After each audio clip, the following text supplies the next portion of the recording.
They called the police dog a failure, and he was left to die in the snow. In war, not every soldier wears boots. Some wear fur. Some carry wounds without ever making a sound. Briggs, though that wasn't his name back then, once stood proud beside men with medals and rifles. He followed orders. He sniffed out bombs. He ran into fire when others froze. And then they left him, tied to a tree in the middle of a frozen forest. No call, no discharge papers, just abandonment hidden in the snow. Until headlights cutting through dusk revealed a dark mass that didn't move. Until hands, shaking from cold and disbelief, pried open frozen rope to reveal a body too light, too scarred, too still.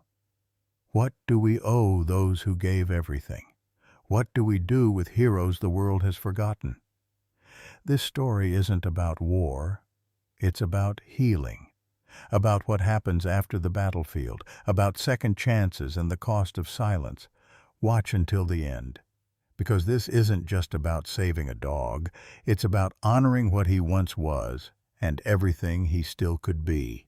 The wipers groaned across the windshield like bones grinding together, barely keeping pace with the snow that pelted down in heavy, wind-blown waves. Elena Hart tightened her grip on the steering wheel, her fingers stiff inside cheap, fleece-lined gloves that weren't built for nights like this.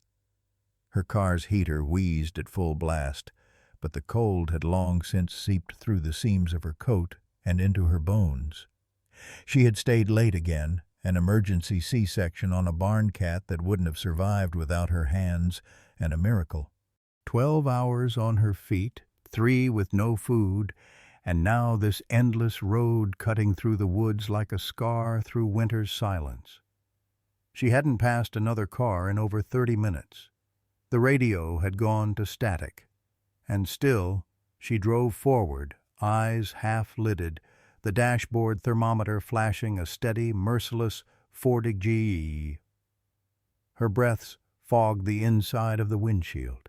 She exhaled slowly, deliberately, as if trying to ground herself in something, anything other than the fatigue pressing behind her eyes. Trees passed by like shadows. Ghosts of pine and birch leaning under the weight of the storm, their branches heavy with silence. It was supposed to be a simple drive home, but nothing felt simple anymore. Grief had a way of changing the shape of things, of stealing warmth even from the familiar. It had been 8 months since she buried Jasper, her rescue mutt, old and half-blind, but still the heartbeat of her little cabin tucked at the edge of Briar Hollow. Since then, silence had followed her like a second shadow. She wasn't running from it tonight, but she wasn't ready to sit with it either. Then, something flickered on the edge of her vision. Elena's foot lifted from the gas instinctively, her brows furrowed. To the right, just beyond the beam of her headlights, a dark shape stood at the edge of the trees. Not moving, not swaying like a branch. Solid, still, wrong. She leaned forward, heart beginning to knock gently against her ribs. Was it a deer? Another few feet. No, not a deer. She squinted, and then it hit her. The shape wasn't just dark, it was deliberate. There was something slumped low to the ground, and something else, long and vertical, was stretching from its neck up to a tree. She slammed the brakes. The car skidded slightly on the icy road before groaning to a stop. Her heart beat once hard, then again, faster. Without thinking, she threw the gear into park and lunged for the door. The wind punched her in the face the moment she opened it, yanking at her coat like a furious ghost. Snow tore sideways across her vision. The cold was immediate, angry, biting at her cheeks and clawing into the seams of her boots. "Elena, what the hell are you doing?" she muttered aloud, but her legs were already moving. Boots crunching, slipping, catching again. The trees loomed taller up close, their dark trunks like sentinels in the white. And then there it was, a dog, a German shepherd. His body hunched, blanketed in snow, the kind that only settles when a creature hasn't moved in a long time. Ice clung to his whiskers, his ears, his tail. His coat, once thick and regal, was now a matted ruin of dirt and frozen grime. He was tied to a tree with thick rope. No, not rope, some sort of nylon cable that had frozen stiff, biting into the fur and flesh of his neck like it belonged there, as if the tree itself had tried to claim him. "Oh, my God," Elena whispered, kneeling instantly, her knees sinking into the snow. The dog didn't flinch. She reached out slowly, gently brushing away the snow on his back. No reaction. Her breath caught in her throat. Was he? Then barely, just barely, his side rose. A shallow breath, a whisper of life. Elena's eyes burned. "You're alive," she murmured, voice cracking. She dug into her coat pocket, yanked out her keys. The metal stung her skin like fire. She looked at the cable frozen solid, the knot iced over and wedged between bark and fur. She wedged the key into the knot and began scraping, her fingers already red and going numb. "Hold on," she whispered, teeth chattering. "Just a minute more." The dog stirred faintly, a low, pitiful sound. Half whimper, half exhale escaped his cracked lips. It was the loneliest sound she'd ever heard. The wind screamed above them. The trees moaned. Snow collected on her back and shoulders, melting against her neck, freezing again. She didn't stop. "I've got you," she whispered. "I swear." The key scraped against ice, splintering tiny pieces loose. Her knuckles bled. Her gloves lay somewhere behind her, forgotten. She didn't care. She had no idea who this dog was. No collar, no tag, just a ghost left to die. But as her fingers worked, she whispered anyway, voice hoarse, "You're not dying here." The ice didn't break. Not at first. Elena's hands, red and raw, trembled as she jammed her car key deeper into the knot where the nylon cable had frozen solid against bark and fur. Each scrape felt like trying to cut through stone with a spoon, and every second it resisted, the fear grew. The German shepherd was barely breathing. That much she could tell now. His chest lifted in shallow jerks, like his lungs weren't convinced it was worth the effort. His muzzle twitched once but didn't rise. His ears, rimmed with frost, stayed down. The rope, no, the shackle, was tight. Buried in ice, fused into the fibers of his fur, digging so deep into the skin of his neck that it had left an indentation. She could see dried blood frozen in tiny black streaks along the edge of the nylon. "This wasn't an accident," she whispered aloud, voice catching. "Someone meant for you to die here." The words stunned her as they left her mouth. The wind howled through the trees in response, as if carrying that awful truth into the dark beyond. She couldn't cry. Her tears would only freeze. Instead, she bent lower and pressed her palm gently against the dog's side. His ribs jutted sharply. Too sharp. A dog like this should be solid muscle, strength, endurance. But he was skin, bone, and ice. She felt a weak rise, then nothing. Another rise, slower. "Hey, hey, don't you dare quit on me," she whispered, half to herself. She gritted her teeth and dug the key into the ice-covered knot again. Chipped slivers scattered across her boots. Her knuckles scraped bark. She tasted metal in her mouth. Had she bitten her lip? The dog let out a sound, so quiet it might have been imagined, a low, dry, broken whimper like air through a crushed reed, but it was enough to stop her heart for a second. She looked into his eyes. They were open now, not wide, not alert, just open, faded brown, almost gray in the dying light, hollow.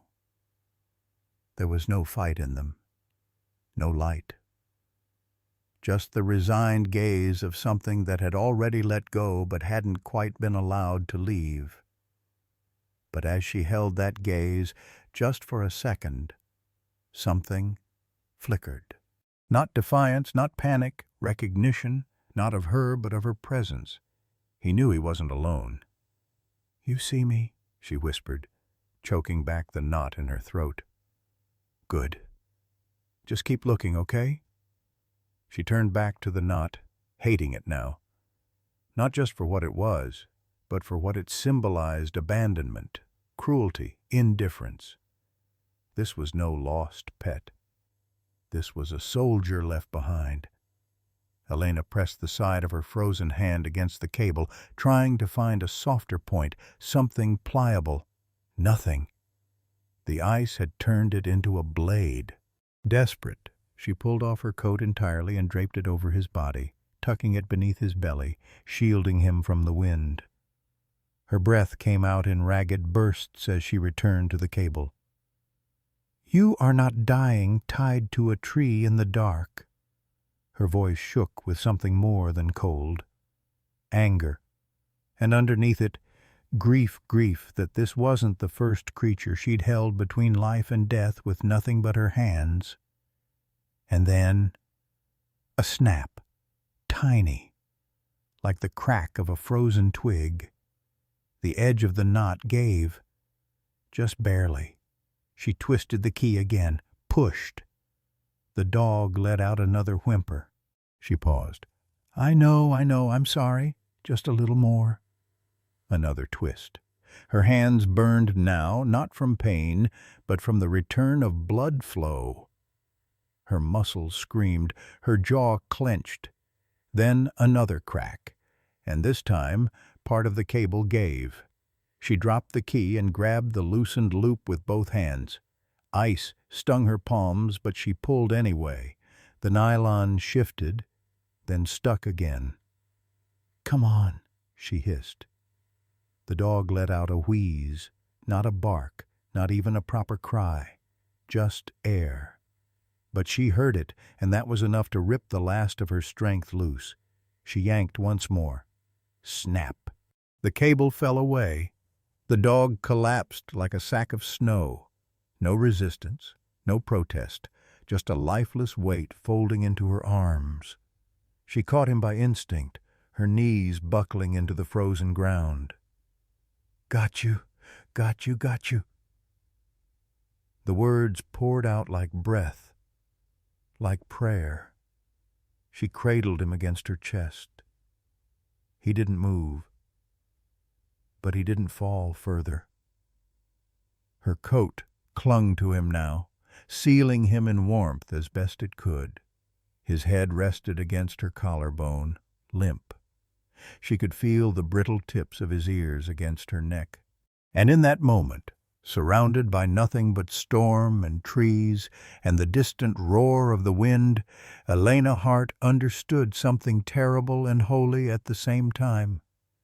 This dog had already died in his heart, but somehow his body had waited for someone, waited for her. She rose to her feet slowly, boots slipping on the snow as she adjusted her grip, arms aching. He was too light, terrifyingly light, but she held him tighter, afraid that if she didn't, some part of him would slip away again. The car was only 20 yards away, but it looked like a continent. The storm had worsened. Visibility dropped. But she didn't pause, didn't hesitate. With every labored step, she whispered to him, "You're not alone." You're not done. You're not going to die here." And the snow kept falling.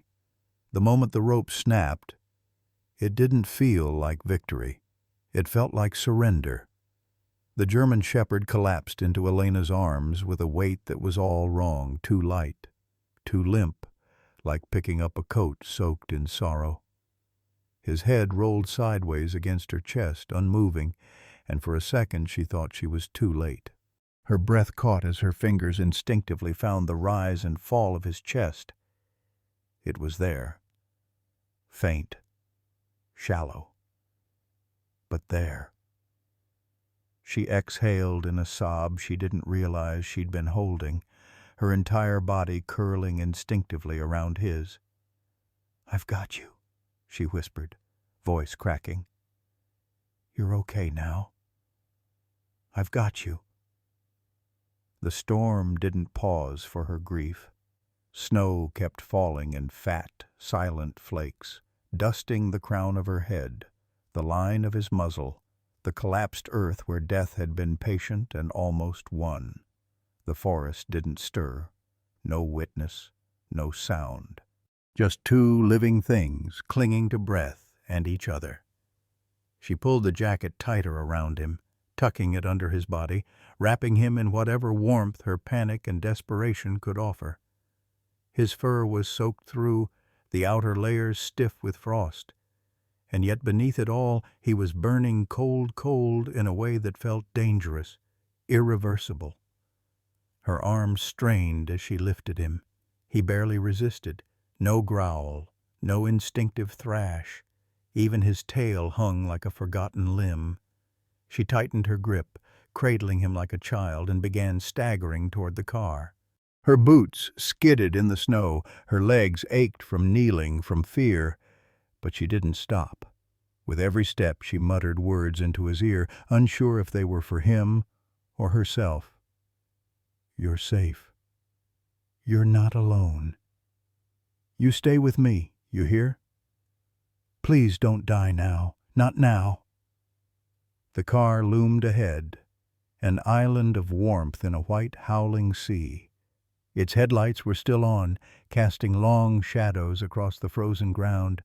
As she reached the passenger side, she fumbled for the handle with her elbow, nearly dropping him in the process. The door groaned open, and a blast of warm air rushed out like an invitation. Elena eased him inside, lowering him onto the seat with the care of someone laying down glass. She kept one hand beneath his head, guiding it to rest on the bundled edge of her jacket. His body didn't protest. He didn't curl. He didn't brace. It was like laying down a ghost. "Come on," she whispered, brushing clumps of snow from his ears, gently wiping ice from the corners of his eyes. "Stay with me. Just a little longer." He didn't respond. But he didn't stop breathing. Elena leaned back for a moment, chest heaving. The car's interior light cast a faint glow over the shepherd's battered face. Up close he looked even worse. His muzzle was cracked, his lips dry. The fur beneath his eyes was matted, and when she leaned closer she could smell infection, a sickly, metallic scent clinging to his skin. And yet, beneath the damage, there was something dignified, still trying to survive. She reached across the seat, pulling the door shut against the storm. The world outside vanished, in an instant muffled into silence by steel and glass. Inside, the heater hummed, and the air began to warm. Elena stared at him. One hand still resting over his chest. He was still alive, but for how long? The wind howled around them like it was morning. Somewhere deep inside her, a familiar ache stirred. It wasn't just about the dog.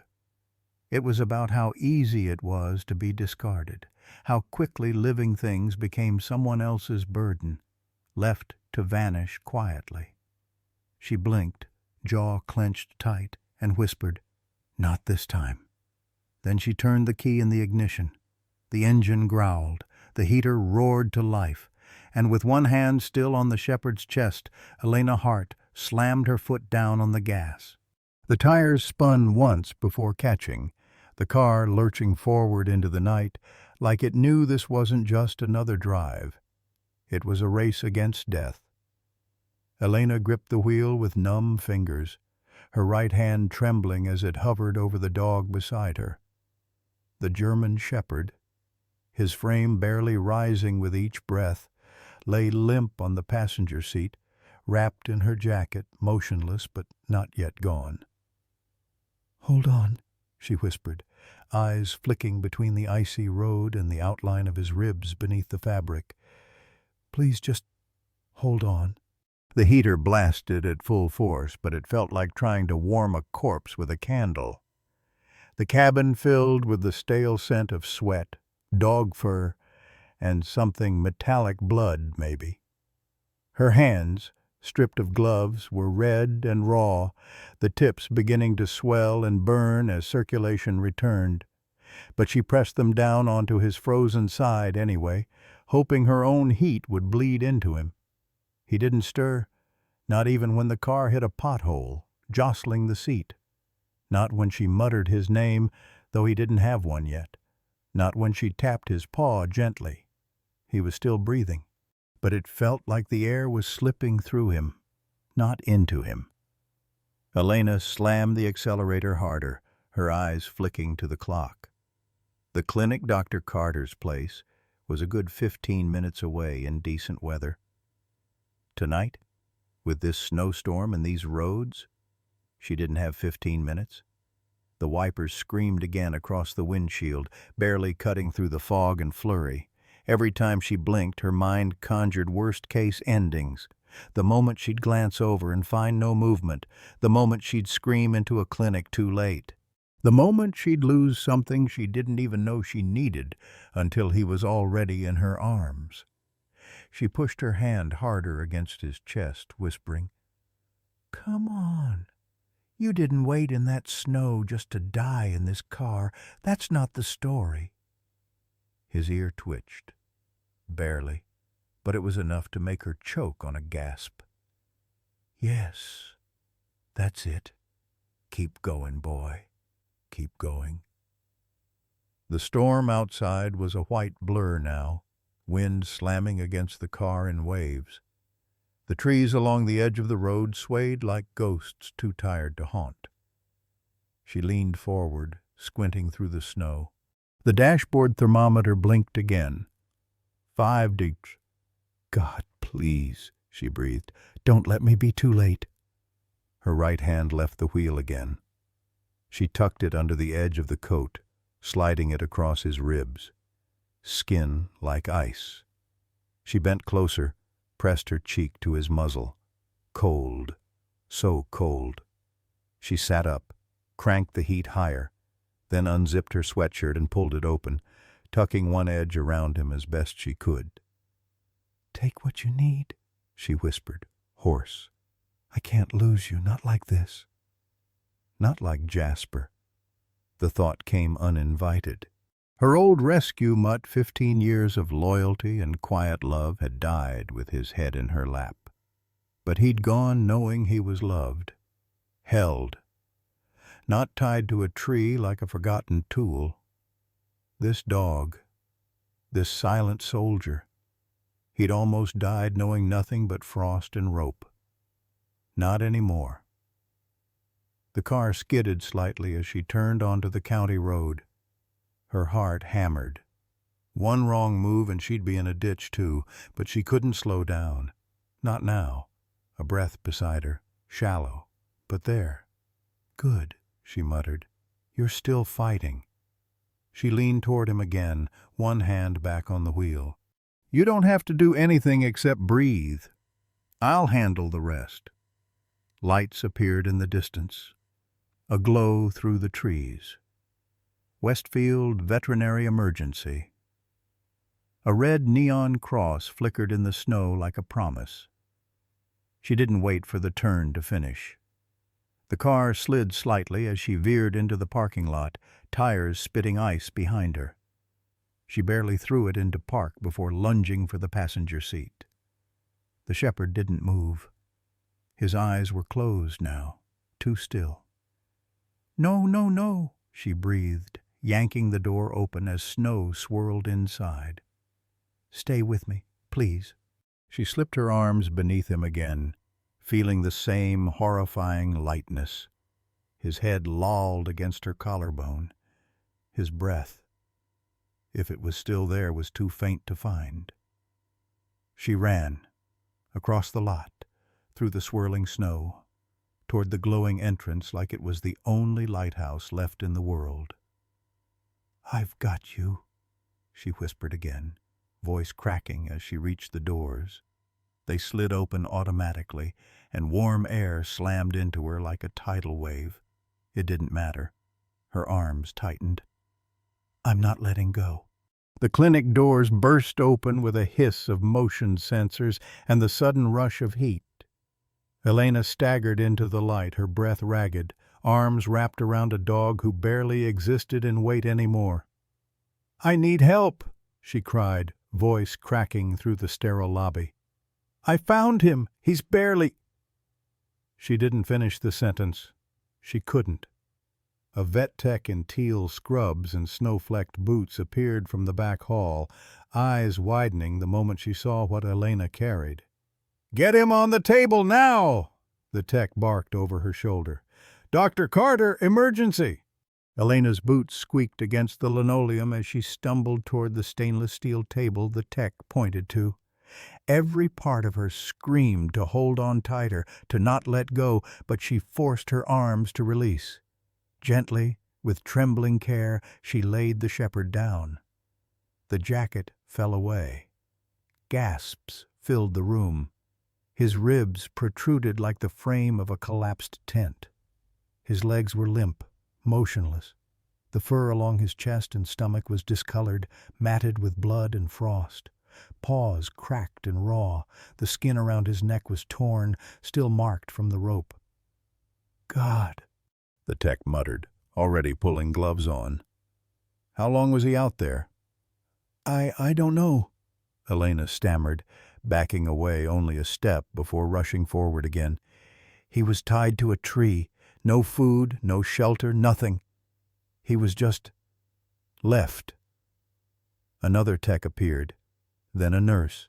Machines beeped to life. Someone turned on overhead surgical lights, bathing the shepherd's body in a harsh white glare that made every wound more visible. It was like seeing death paused mid-process. "Pulse is thready," one said. "Core temp? Too low to read. Start heated fluids. Blanket warmer now. We need the crash cart prepped." A door opened behind them, and a tall woman in a white coat stepped in. Brown hair tied back in a messy bun, a half-eaten granola bar in one hand. Dr. Yvonne Carter. Elena knew the face. Everyone in the county did. She froze for a moment as she took in the scene, then moved into action without a word. "What's his temp?" she asked, voice low but commanding. "Below 85. Thermometer won't register. Shallow breathing. Non-responsive.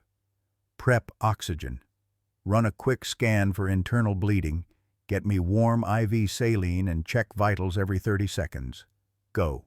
Elena stood just behind the edge of the table, hands clenched into fists so tight her nails dug into skin. "Is he going to make it?" she whispered. No one answered. Not yet. Dr. Carter leaned in, pressing a stethoscope to the shepherd's chest. She didn't speak for 5 full seconds, 5 unbearable suspended seconds. Then she nodded. He's still got a heartbeat. Weak, but present. That was all Elena needed to hear. Her knees nearly gave out. "We'll need to shave the neck and place a catheter. Keep his airway clear. Start warming slowly blankets, heating pads, not rapid core temp, or we risk shock," Carter continued. Her tone was calm, surgical. But her eyes weren't detached. They flicked once toward Elena, and in them was something that looked like restrained fury. "Who did this to him?" Elena's throat tightened. "I don't know." but someone tied him there, and they meant for him not to be found. A pause. The shepherd let out a sudden, rattling exhale. His leg jerked slightly. Carter turned. That's reflex. Might mean something. Might not. Another vet tech gently inserted a catheter. Blood beaded briefly, dark and sluggish. A heating blanket was spread beneath him, another layered over top. Elena took a slow step forward. "Can I stay?" Dr. Carter didn't hesitate. "You brought him here. You don't leave his side unless we ask." Elena blinked hard, nodding. The shepherd didn't open his eyes. His chest lifted barely a finger's width, but the monitor beside him registered it. Life, measured, real. One of the younger techs whispered, "He's so still." Carter looked up. "Still isn't gone." And with that, the flurry of movement continued. Oxygen was administered. Heated fluids began to drip. The air filled with the soft, rhythmic beeps of machines and the sound of gloves snapping on and off. Elena leaned over the table, brushing a hand gently along the shepherd's ear. It twitched beneath her touch, just once. "You're here," she whispered. "That's enough. Just stay." For now, the fight was not over. Dr. Yvonne Carter stood motionless for a beat, her gloved hands hovering just above the shepherd's chest, watching the monitor's faint, almost reluctant rhythm. Beep, pause, beep. A fragile thread of life clinging to its end.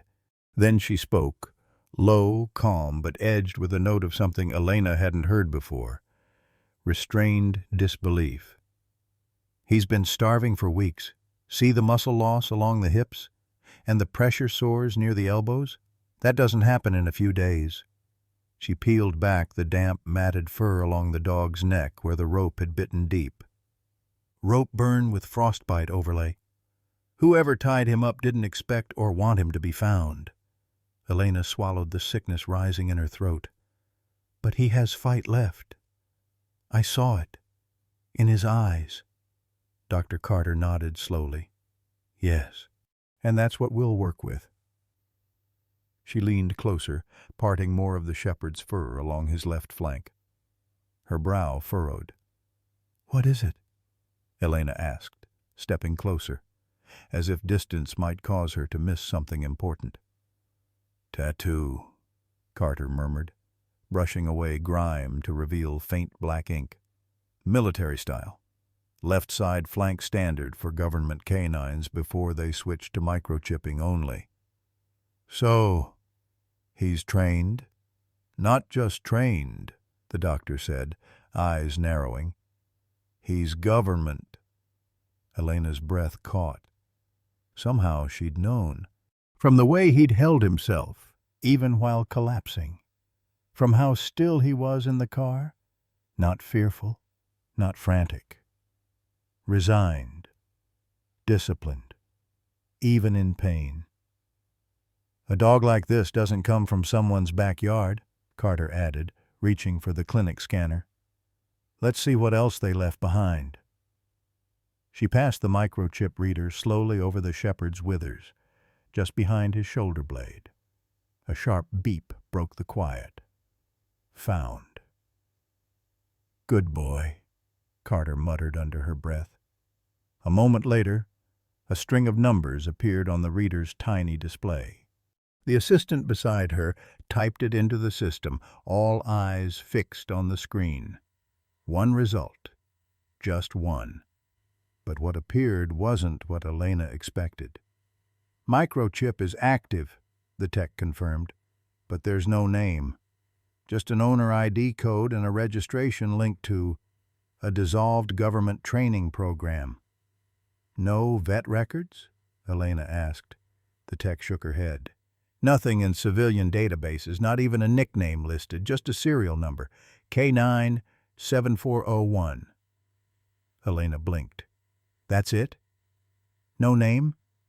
Dr. Carter pulled off one glove, rubbed at the space between her brows. That's not uncommon in government programs. Dogs are identified by call signs or numbers until they're assigned to a handler. But who was his handler? That's what we'll have to find out. Elena looked down at the shepherd again. He was wrapped in warm blankets now, an IV drip running slow and steady into his leg. His eyes were closed, his breathing faint but more regular than before. Beneath the warmth and wires he looked almost peaceful. Almost. Yet there was something impossibly sad about it too, how a creature that had likely served, protected, obeyed without question, could be left without so much as a name. Elena's voice came softer now. He doesn't even get that? Dr. Carter didn't answer right away. Then gently she said, For now. He's a soul without a title, but he's here. He made it. That's more than whoever left him ever expected. Elena nodded slowly, eyes stinging. She reached out, brushing her fingers against the top of his paw delicately, afraid to wake what strength he had left. He didn't move, but he didn't pull away. He waited out there in the cold, she whispered, and he didn't stop breathing. Dr. Carter gave her a long look, one brow raised slightly, not skeptical, not distant, just quietly reading her. Some dogs, she said finally, aren't built to give up, even when they're forgotten. And as the machines ticked on, Elena stayed beside him, hand resting on his paw. No name, no past, no promise, just breath, and the faintest flicker of something returning to life.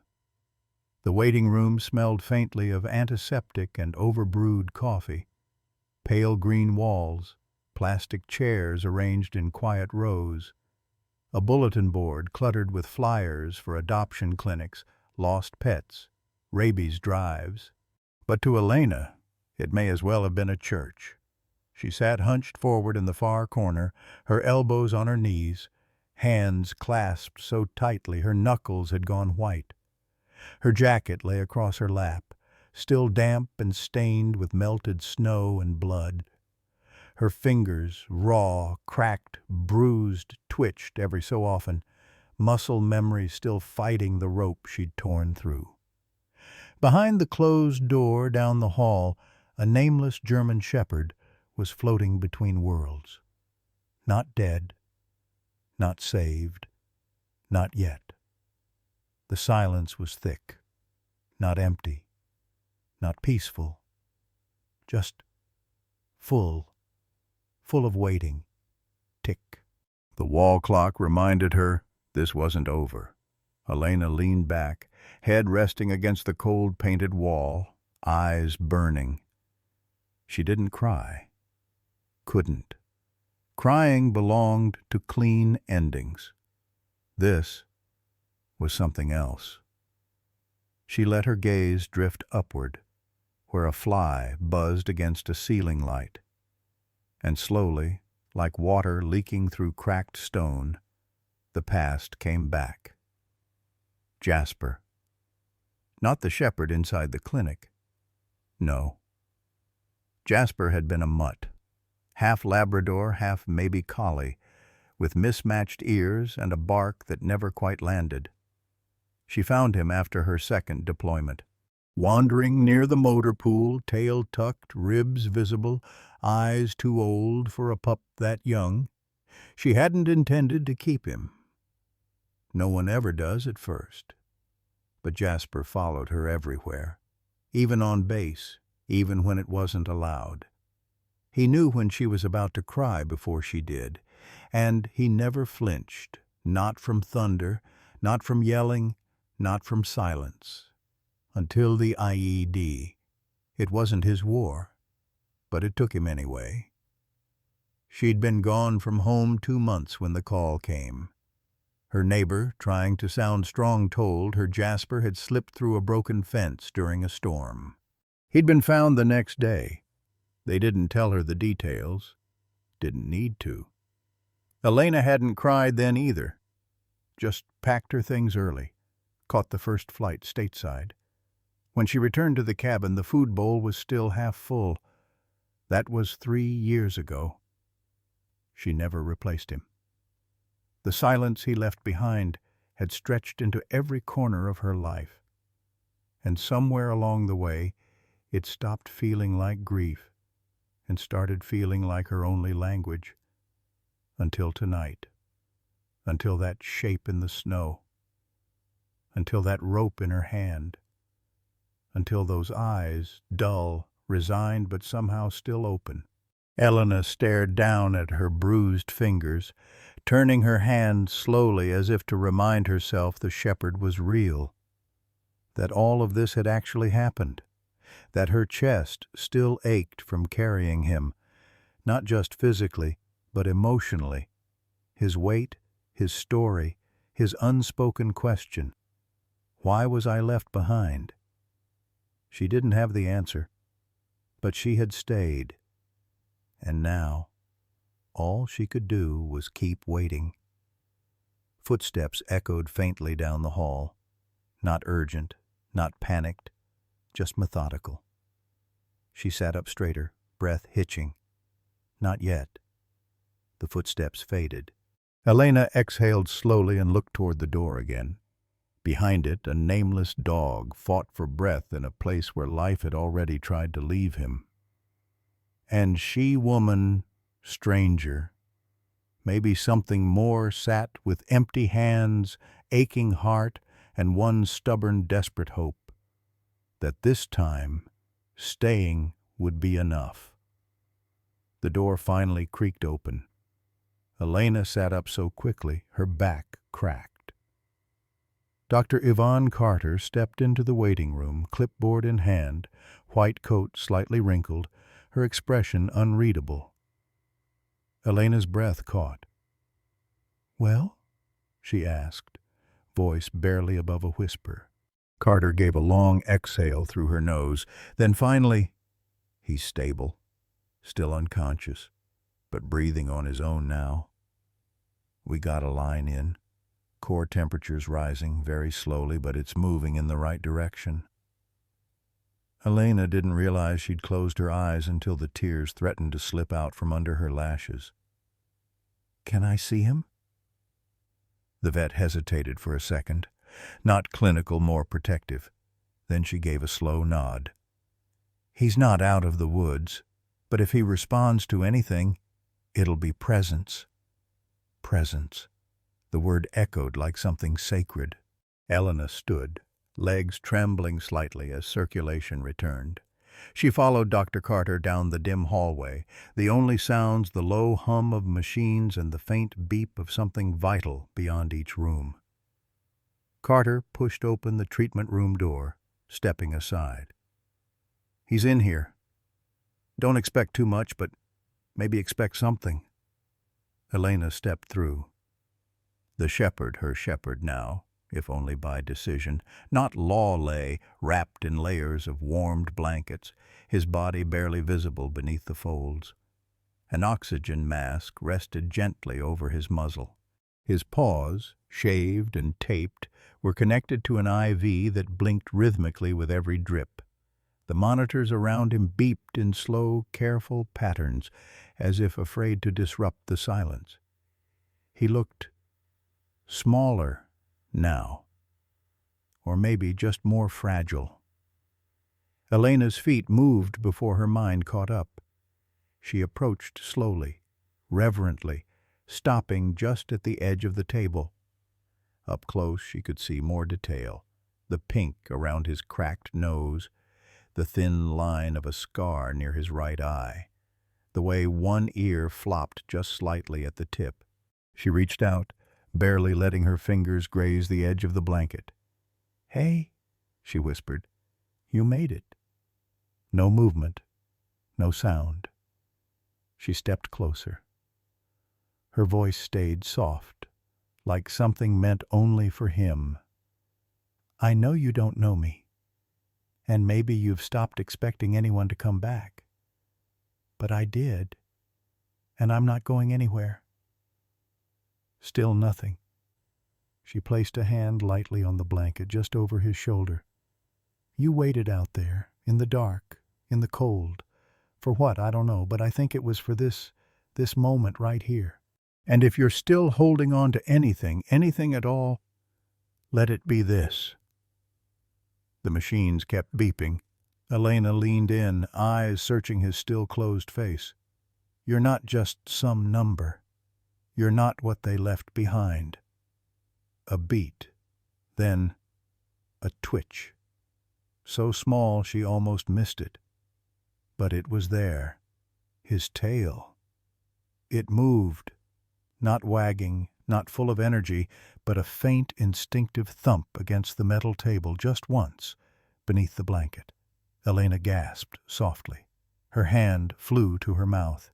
Then she reached down, gently resting her palm against the edge of his hip. "Hey," she breathed, a tremble in her voice now. "I felt that. That was you, wasn't it?"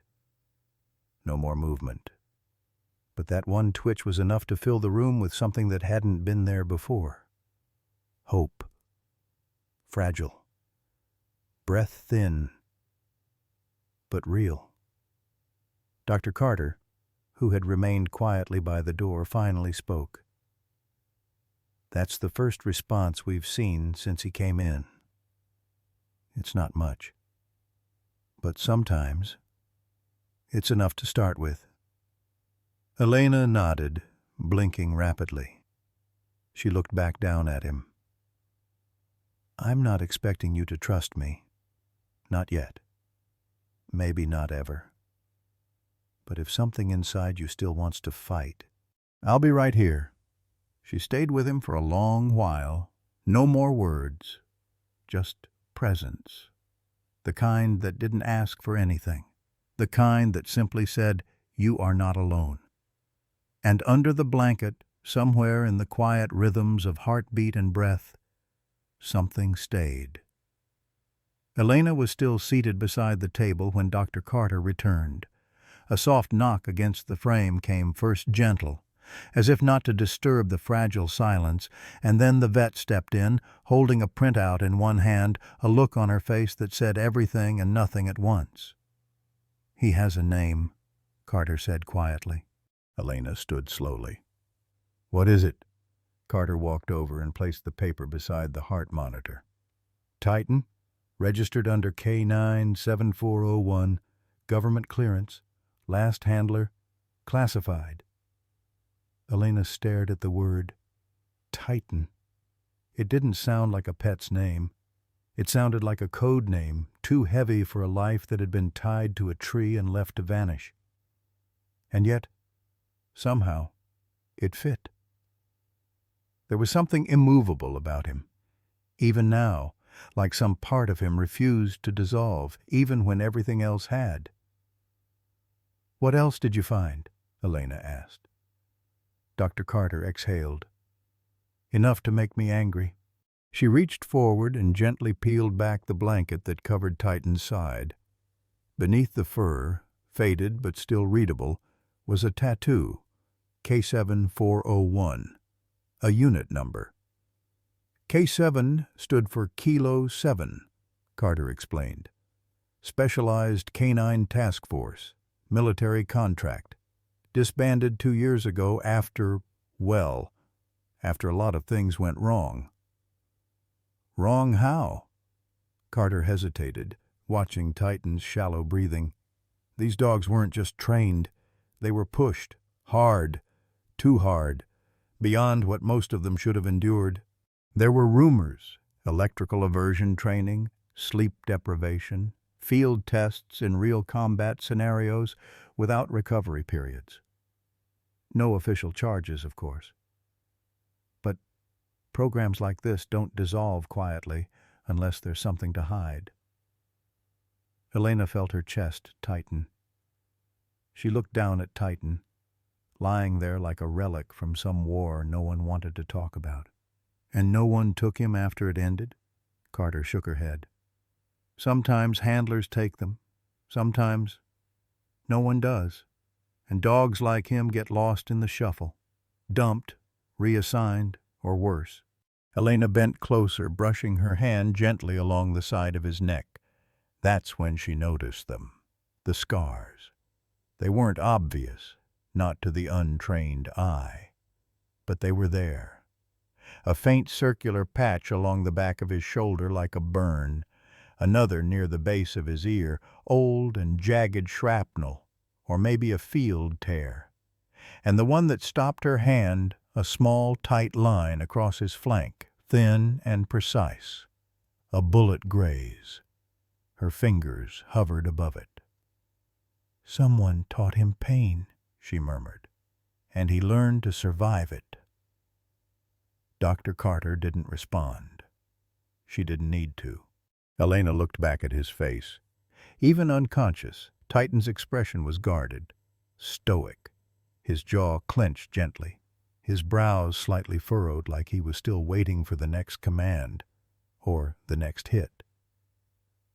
"What happens to him now?" Elena asked softly. Carter gave a long pause. "He's government property, but no one's filed a reclaim notice. His chip hasn't pinged any active handler database in over 18 months. Legally, he's unclaimed." "Abandoned," Elena said. "Worse than that," Carter replied. "He was erased." The words sat heavy in the air, like snow that refused to melt. Elena reached out again, touching the soft fur just above Titan's heart.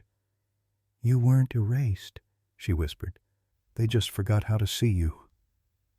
And maybe, just maybe, that's what she was here for. To remember him back into the world." The clinic was quiet again, too quiet. Titan lay asleep under warmed blankets, the soft beep of the monitors keeping time like a heart counting through grief. Elena sat beside him, her hand resting gently on his paw, thumb brushing lightly across fur that had once been pristine, now dulled by weather and abandonment. She didn't speak. She just stayed. Because someone had to. From behind the glass door, Dr. Carter motioned. "Elena?" Her voice was steady, but something in her tone made Elena rise with caution. "What is it?" she asked, stepping into the small staff office. "I ran the secondary registry link to Titan's chip," Carter said, holding a clipboard that might as well have been a grenade. "It cross-referenced an inactive K9 handler database, and I found something." Elena's eyes narrowed. "A name?" Carter nodded once, tight. "Major Grant Whitaker, former tactical unit commander for Kilo 7. He was Titan's last registered handler before the program shut down." "Is he still in service?" "Retired, lives here, in Westfield." Elena blinked. "Here?" she echoed. Carter lifted the landline receiver, already dialing.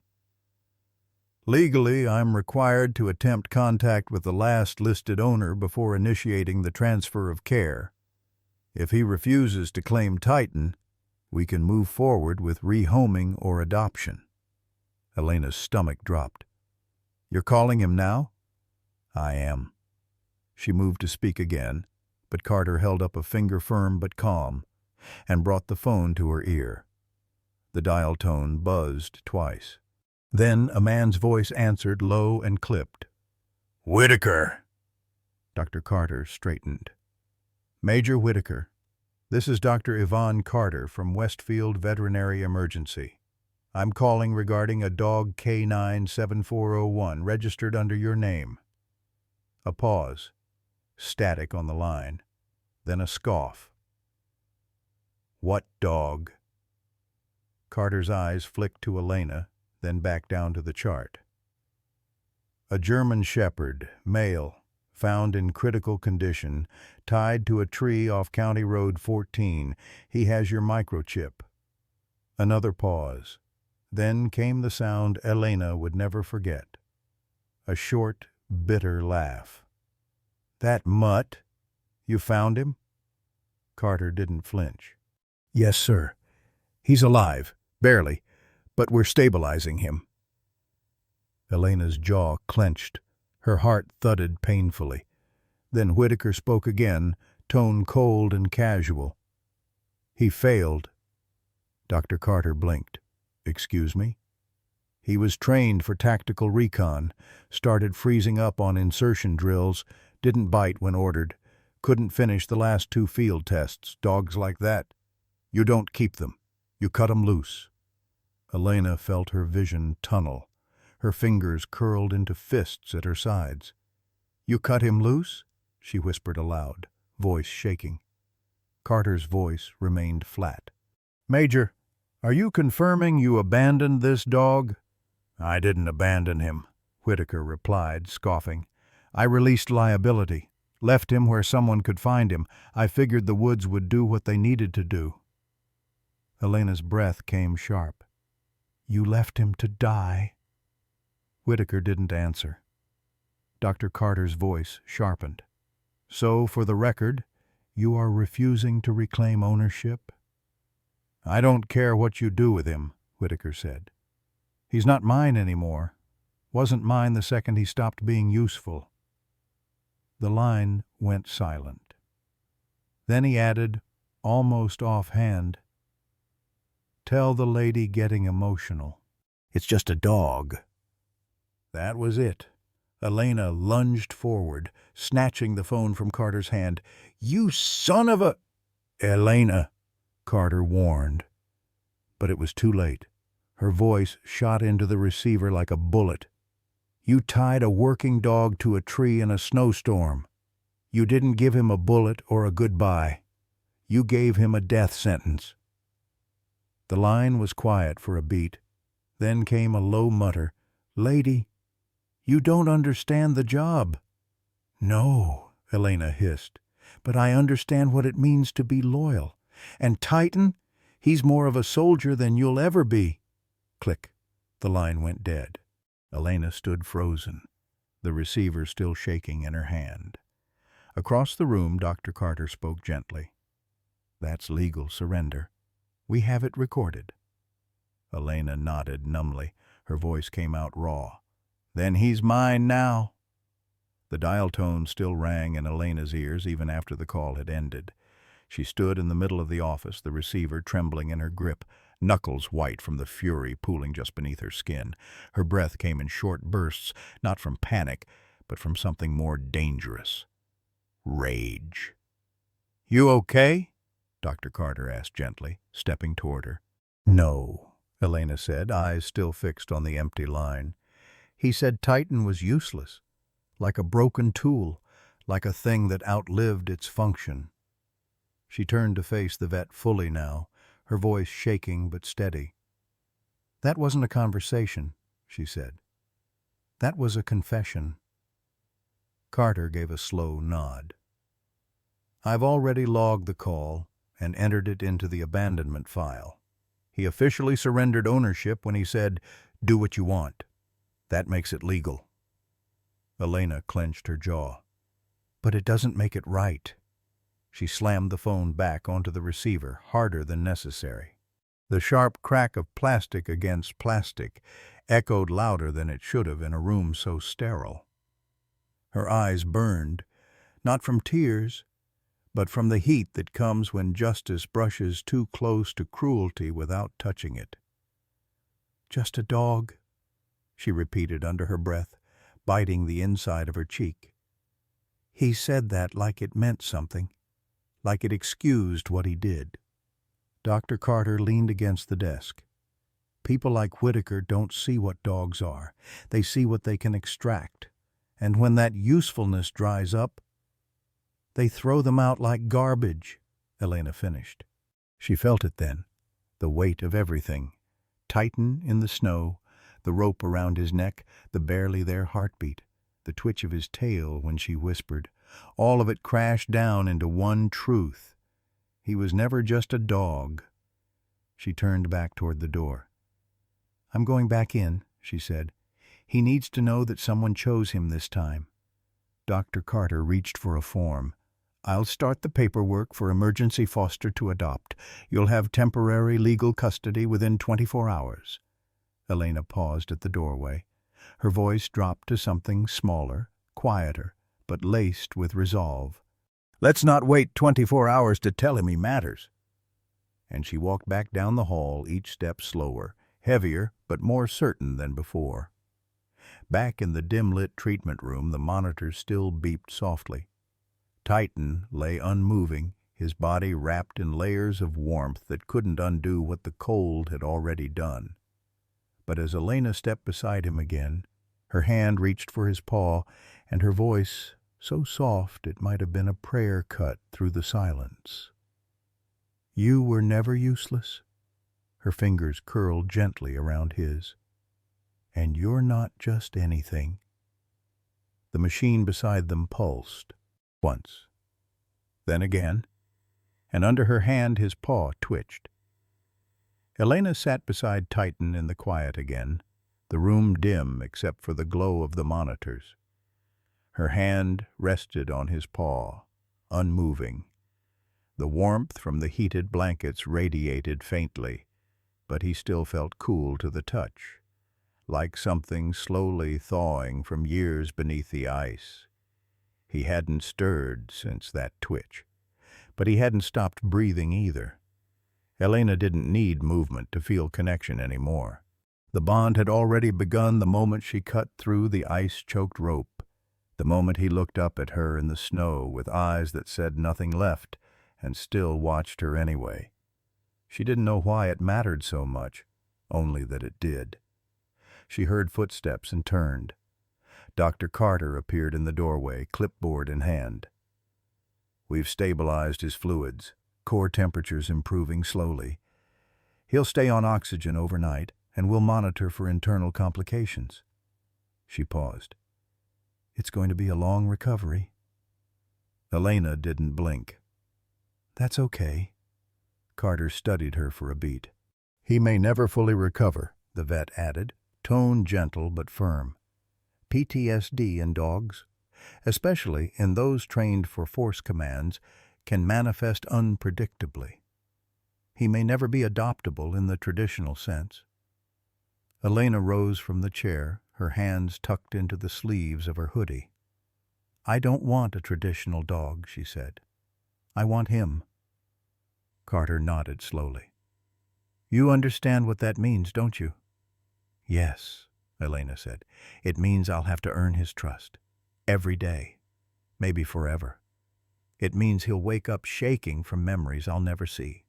It means I might spend months just teaching him what kindness looks like. She turned back to Titan. But it also means he won't ever wake up alone again. Carter set the clipboard down on the counter. Most people walk away from dogs like him. They don't want the baggage. I know, Elena whispered. That's why they need someone who's carried their own. The vet gave a quiet exhale, somewhere between approval and awe. I'll finalize the paperwork in the morning. For now, we'll call this an emergency medical foster. But if no one else comes forward, which I highly doubt, he's yours. Elena nodded, the weight of it not crushing her, but anchoring her. He never should have had to wait for someone to come back, she said. But I'm here now, and I'm staying. Carter moved toward the door. If you need to lie down, we have a cot in the next room. I'm not leaving him. The vet offered a small smile. Didn't think you would. And then she was gone. Elena pulled the chair closer, lowering herself again beside the shepherd with no guarantees and too many scars. You don't know me yet, she whispered, but you will. She closed her eyes, her hand still on his paw. You're not just a decision I made tonight. You're the one I didn't know I was waiting for. The night passed slowly.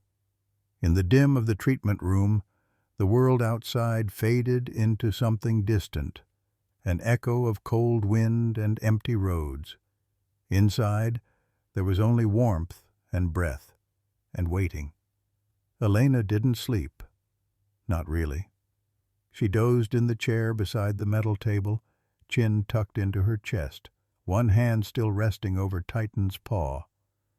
The soft, rhythmic beeping of the monitors had become the only clock that mattered. Somewhere near dawn, something shifted. Not loud, not sudden, but there. A soft intake of air deeper than before, followed by a subtle movement beneath the blanket, a twitch in the shoulder, a faint tremor in the paw beneath her fingers. Elena sat up slowly, heart thudding, breath catching as she leaned in closer. His eyes opened. Not fully, not all at once, but enough. Clouded and glassy, dulled by exhaustion and drugs, but aware. And for the first time they found her. Not past her, not through her. At her. Their gazes locked, and for a heartbeat the whole room held still. Elena smiled. It wasn't wide or bright. It was the kind of smile you save for things you almost lost. "Hey," she whispered, voice thick with something too big for words. The shepherd didn't move, but his eyes didn't drift. He watched her like someone learning what safety looked like for the first time. "I wasn't sure you were coming back," she continued, her hand tightening gently over his paw. "But you did, and I meant what I said." She leaned in a little closer, careful not to crowd him. "I can't undo what was done to you, but I can promise this. Whatever comes next, you won't do it alone." She swallowed, her voice dropping into a whisper more breath than sound. "And you're not just a number anymore. You're not K97401. The words came without hesitation, like she'd known them all along. "I'm going to call you Briggs." The name settled between them like a thread. Not a command, not a label, but a promise. Briggs blinked once slowly. Then, almost imperceptibly, his ears shifted. A flick toward her voice. Her smile widened, eyes glistening. "That's it," she breathed. "That's you." He didn't wag his tail, didn't move his head, but something in the way he kept watching her, steady, unblinking, as if memorizing her face told her what she needed to know. He heard her. He stayed, and the name stuck. By mid-morning, the light outside the clinic had softened into a dull gray wash against the frosted windows. Inside, time moved slower, measured, not by the clock, but by every fragile breath, every flicker of movement from the dog no one else had waited for. Briggs lay curled on a padded mat in the corner of the recovery room now, his IV line still connected, the oxygen mask removed hours ago. He was off the table, off the machines, but not out of the woods. Elena knelt near him, holding out a shallow bowl of warm broth with shaking hands, not too close, not forced, just there, just offered. His eyes tracked the bowl briefly, then shifted to her hand, then away. She set the dish down gently. Not a word spoken. Not yet. She backed away to the opposite wall and sat cross-legged on the cold tile, her knees drawn up, her arms wrapped around them. He didn't move, but his eyes never left her. Dr. Carter had warned her earlier, softly. He may not eat for a day or two. It's not just his body. It's trauma. Hunger doesn't always come back first. Elena understood. Not with words, but with memory. She'd seen soldiers return home with empty eyes and full stomachs. It wasn't always about nourishment. Sometimes it was about permission to feel safe, to want again, to believe you deserved anything more than silence. Briggs still didn't eat. Later, she tried gently laying a hand on his shoulder. His body stiffened instantly, breath caught. His eyes widened, not in fear exactly, but in memory. His skin twitched beneath her fingers, like it had learned not to trust even gentleness. She withdrew immediately. "I'm sorry," she whispered. "Too soon. I get it." That night she stayed late again, refused to go home. Curled up in the corner on the cot the Tex had brought out for her, an old fleece blanket pulled over her legs. She turned the overhead lights down to a faint amber glow. Before sleeping, she did something new. She pulled out her phone and played a soft piece of piano music, Debussy, her father's favorite. The notes trickled into the room like water in a winter stream, careful not to ripple too much. She didn't look at him while it played. She just let it fill the space. After 3 minutes, she heard it. A faint shuffle, not a growl, not panic, just movement. When she turned, she saw him. Briggs hadn't moved toward her, but he had shifted toward the bowl. His head dipped. Just once, and then he licked the edge. It wasn't a meal, it wasn't a victory, but it was a start. The next day she sat beside him again, said nothing, let the music play, kept her hands to herself. When she reached out again, slower this time, he didn't flinch. He didn't lean in either, but not flinching was enough. Elena knew she couldn't force trust, couldn't rush healing. But she could keep showing up every hour, every quiet glance, every small bowl, every soft song, every moment where she chose not to speak when silence said more. These were the offerings. And Briggs, still broken, still watchful, was starting to receive them, not with wagging tails or hopeful eyes, but with breath and the first tiny steps toward believing he might stay. The first time Briggs flinched at a sound, it wasn't a slam or a shout, it was a boot step. A clinic assistant, young, kind, utterly unaware, walked briskly across the recovery room with a fresh blanket in her arms.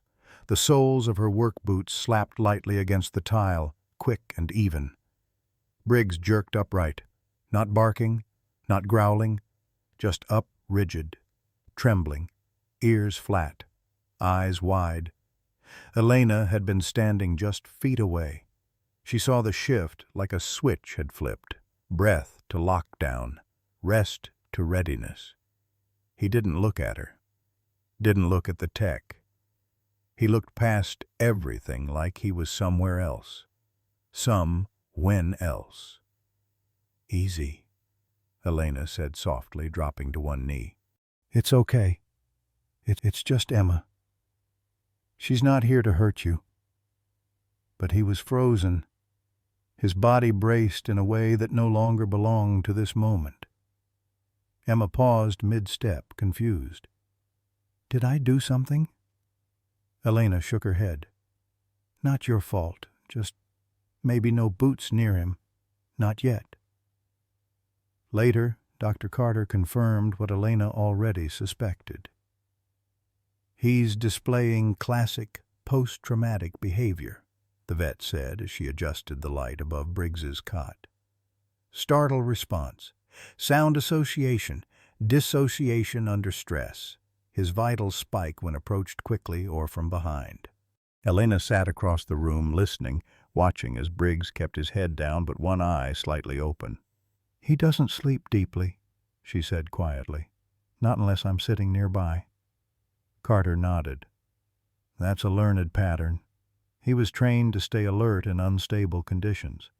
But that's not all." She opened a file.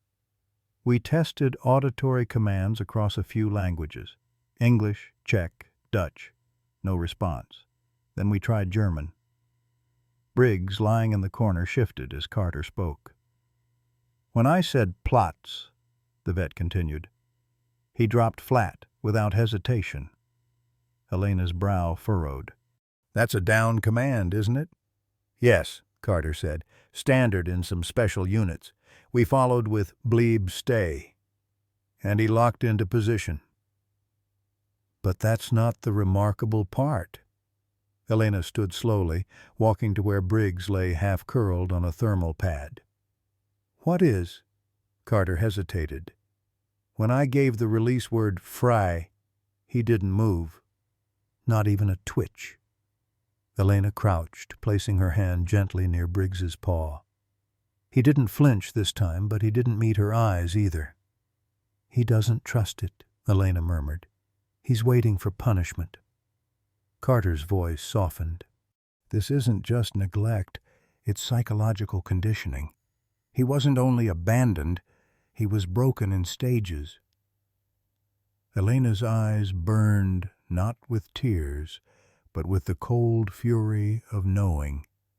She looked at the shepherd, the one she'd named Briggs, not as a dog, but as something built and discarded like failed machinery.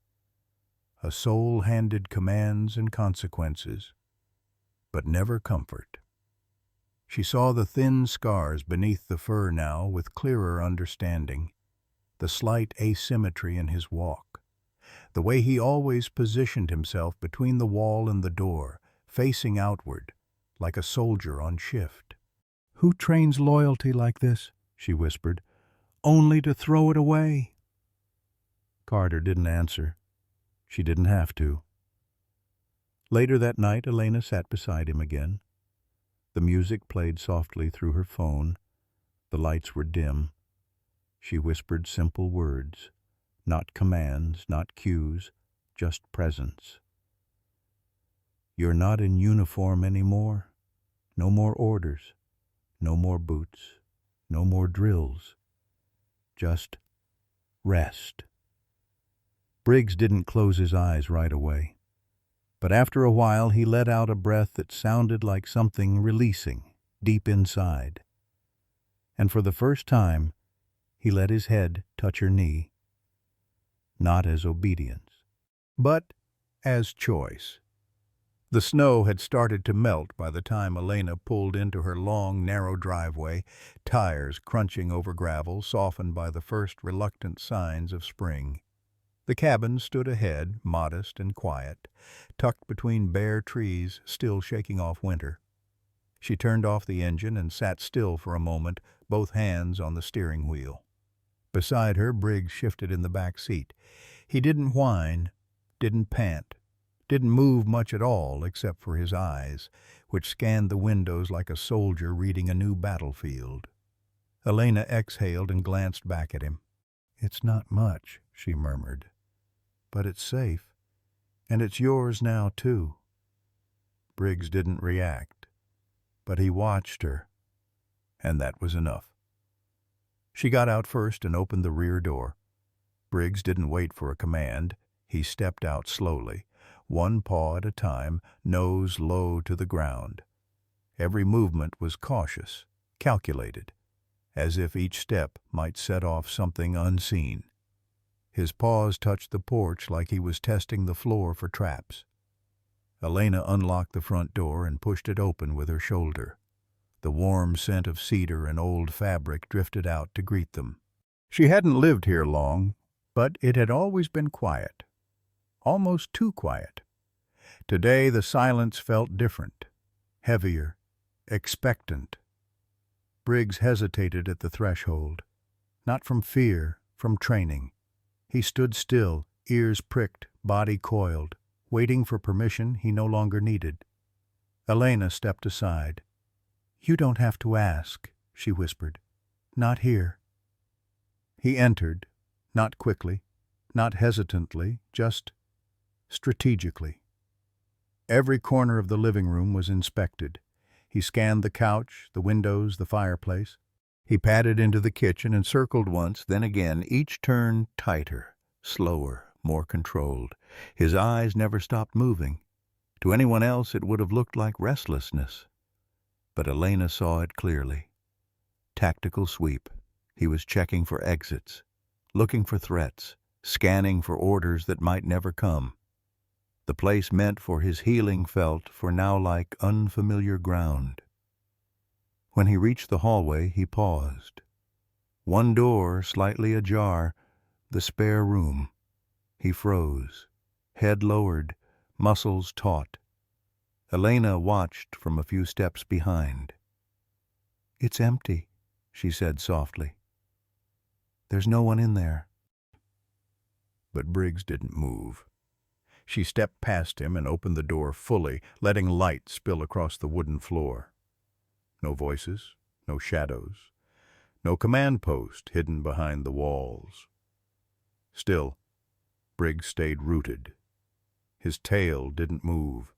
His breath came shallow. Elena knelt beside him, not to guide, just to be there. "I don't know what happened in rooms like that," she said, voice barely above the hum of the heater. "But this one's just walls and wood. No orders, no cages, no shock. Just a place to sleep. Or not. That's up to you." He didn't look at her, but he stepped forward again. In the corner of the room was a thick folded blanket and a soft dog bed she'd laid out hours earlier. A peace offering. A beginning. Briggs didn't lie down. He circled the perimeter once, then sat by the window back against the wall, gaze trained outward, still guarding, still unsure if this was real. Elena leaned against the doorway, her chest tight with something complicated. She wasn't expecting tail wags or cuddles, but part of her had hoped for a sliver of comfort in his posture, something that said home. But he wasn't there yet, not really. "Healing doesn't always look like resting," she whispered to herself. Then she turned off the hallway light and let him sit in the half-dark, his body pressed to the wall like a soldier in a place that had never belonged to him. Not yet. But she would wait. The house didn't make noise unless you were listening for it. At 2:17 a.m., Elena was. She lay awake on the couch, one arm draped across her forehead, the room lit only by the dying glow of a floor lamp in the corner. Shadows stretched long across the wooden floor. The heater clicked on softly, then fell quiet again. Outside, the wind pushed through bare trees like breath on a sore wound, and through the cracked hallway door she heard him, Briggs. No barking, no pacing loud enough to disturb, just the faint, precise pad, pad, pad of paw against wood. She rose slowly, careful not to startle him, and moved barefoot across the floor. The boards didn't creak when you knew which ones to avoid. She stopped in the doorway to the hall and watched. Briggs moved from room to room like a shadow on assignment. His gait was slow, methodical, always pausing at thresholds, always scanning corners, not sniffing like a curious dog, observing like a trained sentinel. At the kitchen he paused for 12 full seconds, ears flicked toward the fridge, the window, the faint hum of the clock. Then he moved again. Elena didn't speak, didn't interrupt. She followed him with her eyes only, letting him carry out whatever routine had been carved into his bones. After a while he made his way to the back door. It was glass-paned, looking out over a moonlit stretch of woods, now skeletal and still under a blanket of silver frost. Briggs sat, perfectly straight, back to the wall, face to the dark. And he didn't move. Not for minutes, not for nearly an hour. Elena checked the time, curled back under her blanket, and when she looked again, he was still there, still watching, still waiting for... what? An intruder? A command? A memory to step out of the trees and make it all make sense again? The image hurt in a way she hadn't expected. He was free now, safe, inside. But his instincts didn't know that yet. They'd been taught another truth. Never stop watching. Never let your guard down. Never assume it's over. Elena sat up again slowly, poured a mug of warm water from the kettle she kept on the stove, and padded over. She didn't sit beside him. She sat just behind him, back to the wall like his, her shoulder inches from his, but never touching. For long minutes, neither of them moved. Then softly, she said, "You don't have to guard me tonight." Briggs didn't react, didn't glance her way. But when the heater clicked on again and the shadows shifted across the floor, he let out a breath she hadn't heard before. Not a sigh, but something looser than a command. Something closer to release. She didn't expect him to lie down. But when she woke on the floor just before dawn, her shoulder aching and the mug tipped cold beside her, Briggs was curled 3 feet away, still facing the door, still awake. But this time, with her.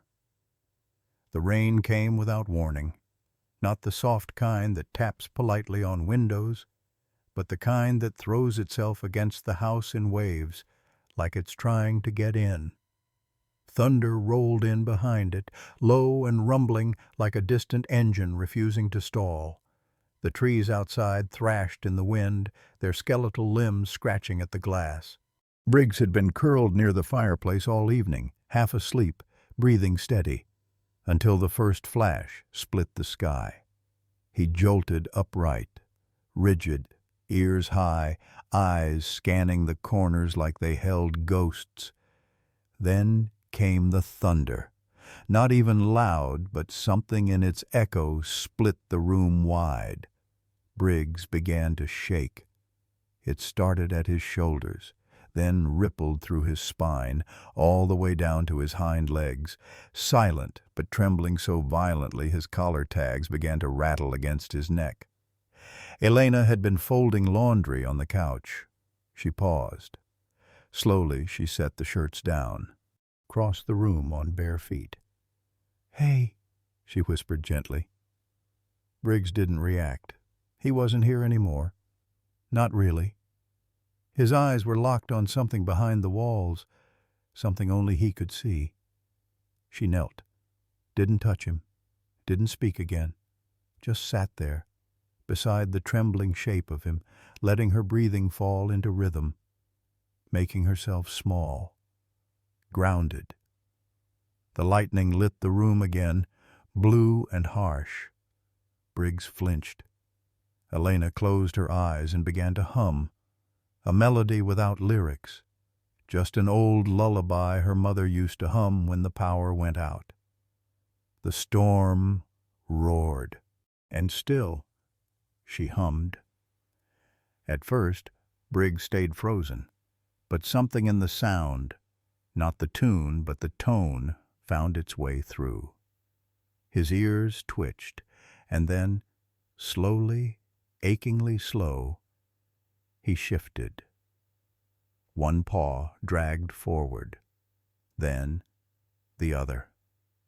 He moved toward her, unsure, hesitant, as if touching her might trigger an explosion. Elena didn't move. She kept humming, kept still. Then his head lowered, and gently, with a weight heavier than his body should have carried, Briggs laid his head across her lap. Not fully relaxed, not surrender, but trust. The kind earned, not given. Elena's breath hitched, but she didn't break the moment, just let her hand hover above his back, waiting. When he didn't flinch, she let it fall. And for the first time, she felt the shape of him, not the outer lines, but the truth inside. The ridges of trauma beneath his fur, the shallowness of breaths still braced for commands, the pain that had been trained so deep it no longer barked, it whispered. She ran her fingers through his fur. He didn't move, didn't tremble, just stayed there, head on her lap, as the storm battered the house like a war it no longer needed to fight. And for the first time since she'd found him half dead in the snow, Elena whispered something she hadn't said aloud to any living thing in years. "You're not alone anymore." Outside, the thunder rolled on, but inside, there was silence and peace. It started with a broom, just a broom. Elena had leaned it against the kitchen counter while wiping the floor absent-minded, like anyone would. Then came the clatter, The long wooden handle slid sideways, struck the edge of the island, and fell. A sharp thud, a dry echo on hardwood. In a fraction of a second, Briggs was no longer Briggs. He lunged. The movement was feral automatic. No growl, no warning, just raw instinct. In 2 bounds, he crossed the kitchen, his body low and fast like a missile locked on a threat. His jaws snapped inches from the broomstick, teeth bared, eyes wide and unseeing. Elena froze, rag still in hand. "Briggs," she said softly, voice steady but quiet. "It's just wood." But he didn't hear her. Not really. He stood rigid over the fallen object, chest heaving, tail low, not wagging. The broomstick now looked like more than just a cleaning tool. It was something else to him. A trigger. A ghost in disguise. Elena slowly crouched nearby, giving space. When he finally turned toward her, his eyes were wild. Not angry, but lost. Like he was still somewhere else. And then, as quickly as it started, he backed away, ears pinned. He curled into the corner by the pantry, nose tucked under his front paw, as if ashamed. Elena didn't move, didn't clean, didn't speak. She sat with him until his breathing steadied. Later that evening, she heard him again, this time from the hallway. A soft whine. One note, stretched thin like a violin string, then another. She found him at the basement door. He wasn't scratching, wasn't barking, just standing there, trembling, his nose pressed against the gap between door and floor, like something behind it called to him or haunted him. Elena stepped closer. "Briggs?" No response, just a low, anxious whimper. She opened the door gently. The hinges creaked. A single bulb lit the stairs, yellow, flickering, not enough to erase the shadows. Briggs didn't move, but his body changed. He crouched, lowered his head like he was back on duty, like the basement wasn't a storage room but a compound, a tunnel, a kill zone. Elena stepped down slowly, heart heavy with a new realization forming piece by piece. Dark places, closed air, concrete steps. She'd seen enough trauma patients to know what flashbacks looked like. Briggs wasn't just reacting, he was remembering. She looked back at him. He hadn't followed, but he hadn't run either. He just stood there, the basement light casting a long shadow over his back, his posture caught between fear and obedience. Elena sat down on the 3rd step. "You've been here before, haven't you?" she whispered. "Not this house, but somewhere like it. Somewhere with silence that didn't soothe, but stalked. Somewhere that taught him to wait in shadows, to follow orders that led into places without exits. Basements, hallways, rooms that smelled of steel and secrets." She stayed there for a while, just her and the dim bulb, and a dog who didn't know how to come down, but couldn't walk away. When she finally rose and turned the light off, Briggs stepped back on his own. Just a single step, but enough. That night, Elena sat with her journal open, pen resting on the paper. She didn't write yet. Just looked at the dog asleep on the floor by the couch, curled tight, but breathing easier than the night before. Whatever had been trained into him, the ghosts, the violence, the darkness, still lived in his body. But for the first time, they didn't own the room. The snow had returned overnight, blanketing the world in silence again. But inside Elena's small office, there was no peace-only paper, stacks of it, printouts, notes, faded ink from old government PDFs. She'd been digging since dawn, eyes bloodshot, fingers numb not from cold but from scrolling through declassified reports and military archives. Briggs lay curled beside the radiator, tail twitching in his sleep. Even resting, he seemed alert, like some part of him never shut off. Elena glanced at the spiral-bound notebook beside her. Dozens of pages, scribbled in her tight handwriting, each note a breadcrumb, a question, a scar. She clicked back to an old digital newsletter, a buried piece in a now-defunct publication once dedicated to military K-9 programs. It was dated nearly 8 years ago. The headline caught her breath. Inside Unit Kilo 7, When Dogs Become Weapons. The article wasn't long, 2 columns, but every word was heavy.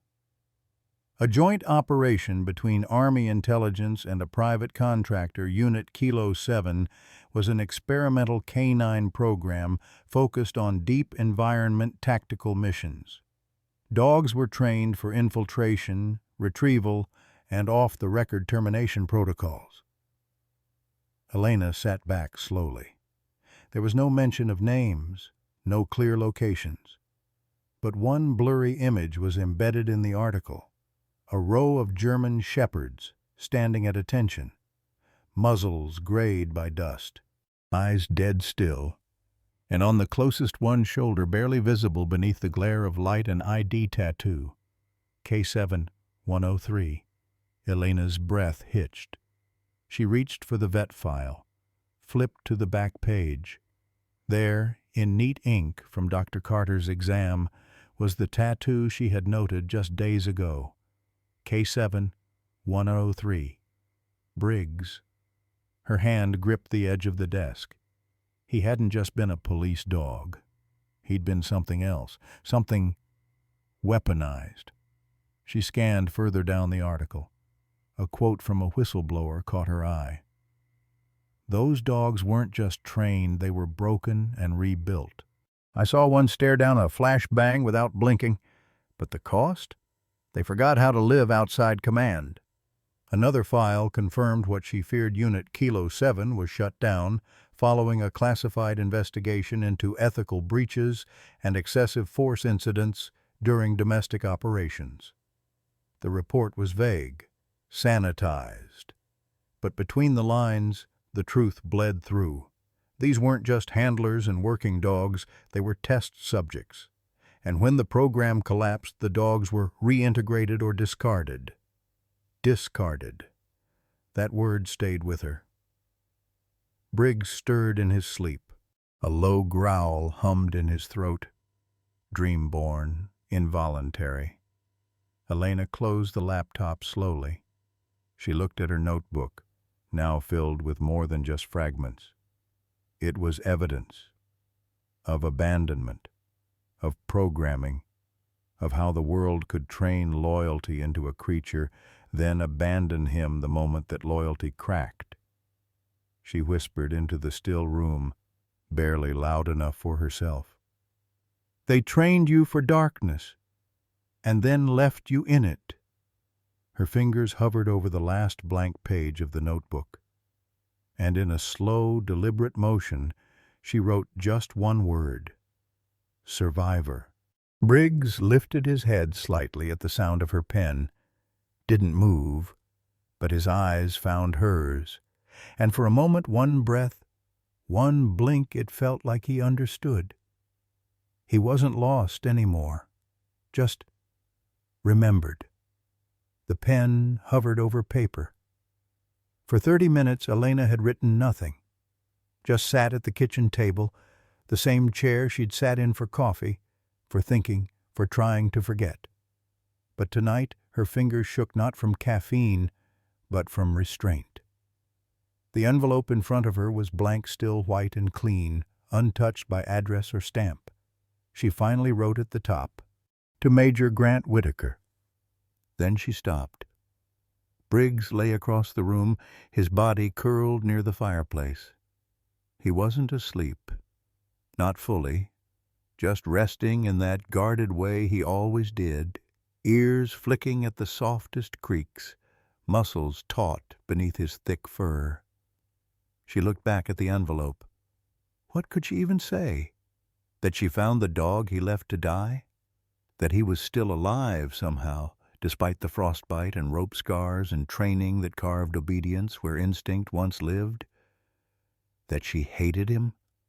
She pressed the pen harder. You broke him. Then she crossed it out.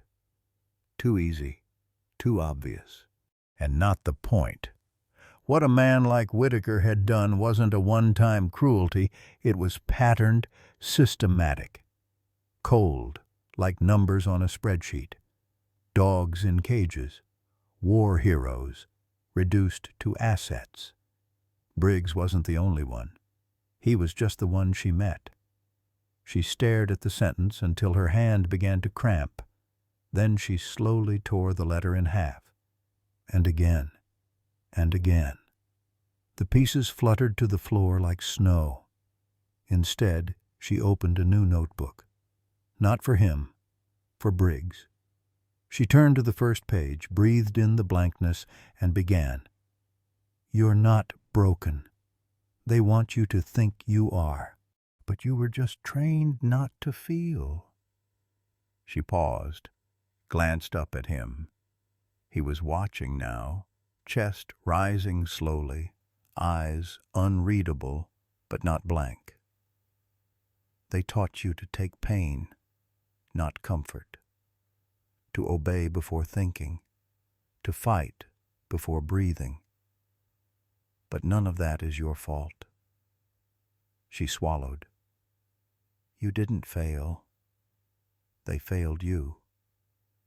She flipped the page, kept going, word by word, soft and human and real. No commands, no expectations, just truth. I don't know if you'll ever wag your tail freely or sleep through thunder. But I'm here, and I see you. Her eyes burned, not just from fatigue, but from the weight of that seeing, from carrying the unspoken story of a dog who had been to hell and back, and never once been asked how he survived it. She closed the journal after 2 more pages, slid it into the drawer beside her bed. The letters to Whitaker would never be sent, but the words that mattered were finally written. Briggs shifted slightly by the fire, let out a small sigh like a door creaking open in the middle of the night. She didn't say anything aloud, but she smiled. And for the first time since that blizzard afternoon when she found him beneath the snow, it felt like something unnamed had begun. Not healing yet, but honesty. And in some stories, that's the first miracle. It wasn't dramatic. There were no violins, no epiphanies, just the quiet shift in the air between them, like the house itself had exhaled after holding its breath for far too long. Briggs didn't wag his tail. He didn't press into her hand or whimper with gratitude. He simply stopped flinching. That alone was enough to change the temperature in the room, because for weeks, every sound had been a threat to him. Every corner a place to scan. Every shadow a memory of what he'd been trained to survive. But that night, as the wind tapped against the windows and thunder rolled like distant artillery, he didn't run. He didn't hide. He shook, yes, but he stayed. And she stayed with him. Wrapped in an old blanket on the living room floor, Elena barely breathed. She just watched. Watched as his body, so tightly wound for so long, began to give way to something new. Not trust, not yet, but permission. Permission to exist in this space without being on duty, without earning it, without fearing the cost of being vulnerable. It wasn't healing. Healing assumes the wound is visible or even fully known. This was something murkier, like recognizing your own reflection in a fogged mirror. A beginning you can't explain, you just feel it. And it started not with a breakthrough, but with a surrender. because healing doesn't always arrive with dramatic clarity. Sometimes it's a slow-burning truth, a choice to stay in the room when every instinct tells you to leave, to not bark, to not run, to just be. That was the miracle, not the survival, not the rescue, not even the bond they were beginning to form. The miracle was the moment when both of them, Elena with her own invisible scars and Briggs with his, agreed, without speaking, that they didn't have to pretend anymore, that being broken didn't disqualify them from being whole someday, that it was okay not to be okay. Because in this house, there were no commanders, no evaluations, no leashes, literal or otherwise. There was only a woman who refused to give up, and a dog who didn't yet believe he was allowed to be loved. And that moment, quiet, trembling, sacred, was their first honest truth. Not healing yet, but honesty. And in some stories, especially the ones written in silence, carried in fur, and sealed in eyes that have seen too much, that's the first miracle worth waiting for. The morning was pale with fog-gray light filtering through bare branches, the kind of cold that settled in your bones before your skin had time to react. Elena tightened her scarf, leash slack in her hand. She didn't pull, didn't coax, just waited. Briggs stood at the open threshold, the front door ajar like an unspoken invitation. One paw on the wood floor, the other curled just inside. Muscles stiff, eyes low. Not afraid, wary. It had been weeks since he arrived here.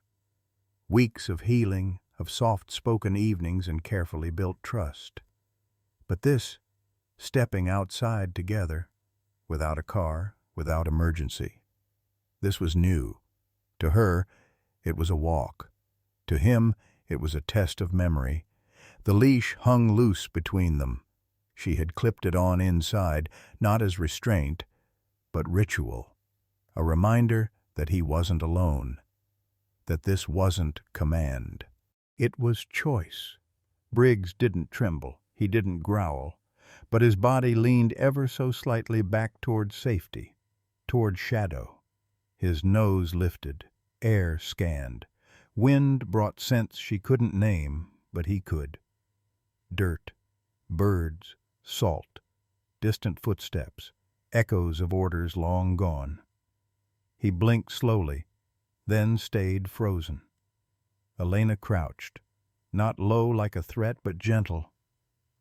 Human. Open. She held out her hand, palm up. "Only if you want to," she whispered. The fog thickened around them, blurring the yard into a watercolor of white and gray. Briggs looked at her, not past her, not through her, at her. She didn't smile, didn't reach. She waited. And after a full minute or a lifetime, he stepped forward. One paw, then the next, past the doorframe, onto the porch. The leash never tugged. His breathing stayed steady. But Elena felt it, something seismic in the quiet. Not obedience, not instinct, choice. He stood beside her now, tail low, not tucked, head up, not bowed. She rose slowly, letting her hand graze his shoulder. He didn't flinch. She didn't speak. They began to walk, just down the front steps, along the cracked stone path to the edge of the yard. The world was still. Trees held their breath. And Briggs, once trained to run into fire, to breach buildings and breach silence, was just walking. With her. No destination, no mission, only presence. A squirrel darted across the fence and Briggs stopped, ears pricking, muscles coiled like memory. Elena froze too, but softly. No command, just breath. He didn't chase. He looked at her again, then kept walking. She almost cried at how small it looked, but how loud it felt. A dog trained to enter war zones had just made his first peaceful decision. And it wasn't to attack, it was to stay. The gravel crunched softly beneath Elena's boots as she guided Briggs along the winding path to the facility. It wasn't flashy. No security gates, no towering kennels or harsh fences, just a low wooden building tucked beside a wide field, flanked by pine trees and ringed by silence. A sign hung modestly at the entrance. Second Leash, Therapy and Transition for Retired Canines. Briggs paused just before the gate. His nose twitched, not with fear but calculation. Behind the fence, a chocolate lab dozed in the sun, and further back, a lean Belgian Malinois darted after a frisbee with sharp precision. Neither barked, neither stared, and that alone was unusual. "Easy," Elena whispered, not as instruction, but as presence. She felt him lean into the leash for the briefest moment before stepping forward. Inside, they were met by a woman in a navy hoodie, hair pulled back in a gray-streaked bun, and hands rough with use but kind in their stillness. "I'm Wren," she said, squatting low, voice low and warm. "You brought me the one they called Briggs?" Elena nodded. "He's not great with new places." "Neither are most soldiers," Wren replied gently, eyes now on Briggs. "That's okay. We don't train here. We untrain." Briggs sniffed the air. Two dogs lay on their mats in the far corner. One glanced up, the other didn't bother. No tension, no challenge. Wren motioned to a gate that opened onto the field. "Let's try the yard. No pressure, no tests, just grass and choices." Elena hesitated, but nodded. They moved through together, Wren giving space, Elena giving calm. At first Briggs stuck close. His eyes scanned the perimeter, reading everything, the wind's path, the click of a latch, the bird on the power line. Then the lab ambled over, slow, soft, curious, not dominant. Briggs stiffened. Elena held her breath. The lab stopped just out of reach, gave a brief tail wag, and looked away in that quiet canine language that said, "I'm no threat, just here." Briggs didn't bark, didn't growl, he didn't lunge. He blinked, and then he sat, right there, in the middle of the yard, beside Elena, still alert, but open. The lab gave a short huff and wandered off. Elena turned to Wren, eyes wet. "That was nothing," she said, barely above a whisper. Wren smiled. "No, that was everything." Briggs exhaled like a pressure valve releasing air after years of compression. A breeze moved through the trees. The sun filtered down onto the earth, and for the first time in who knew how long, Briggs wasn't preparing to fight or flee. He was just being. Elena knelt slowly beside him, one hand resting on his back. "You did good," she whispered. And maybe it was just the wind. Maybe it was coincidence. But his tail gave one soft thump against the ground. The morning air was clean in a way only winter could promise, sharp with frost, edged with silence. Mist clung low over the field behind Elena's house, where tall, brittle grass bowed gently under a veil of white. She stood on the porch steps, arms crossed loosely, a steaming mug forgotten in her hand. The door creaked shut behind her. No leash. No commands, no pressure. Just space. And the dog who had never really been given any. Briggs stood at the edge of the yard, ears perked, eyes scanning the stretch of field where fence posts barely held back the wild. For a long moment, he didn't move, muscles tight, as if waiting for orders that wouldn't come. Elena didn't say a word. She just watched. The wind stirred, and something inside him shifted. His body unfolded like a coiled spring, unlearning its own tension. First a step, then another, then a sudden silent burst pause, pounding against the thawing earth, kicking up cold dust and shards of ice. He ran. Not the efficient, calculated sprint of a working dog clearing an obstacle course. This was different. His legs stretched long and wild, his breath fogged in bursts from open jaws, his tail curved high, not alert, not tense, but joyous. He raced the wind. He carved wide arcs through the grass, doubling back, then dashing forward again like a storm just learning it could move. Each stride was reckless, untimed, beautiful. Elena walked to the edge of the porch and whispered, "You're free now." Briggs didn't look back, but maybe he didn't need to. Freedom wasn't a destination. It was that moment when he stopped needing to check corners, stopped expecting pain around every shadow, stopped waiting for a voice to tell him who to be. It was the thud of his paws on the open ground. It was the wide sky over his head that no longer felt like a ceiling. And it was her, standing still but present, not to command, but to witness.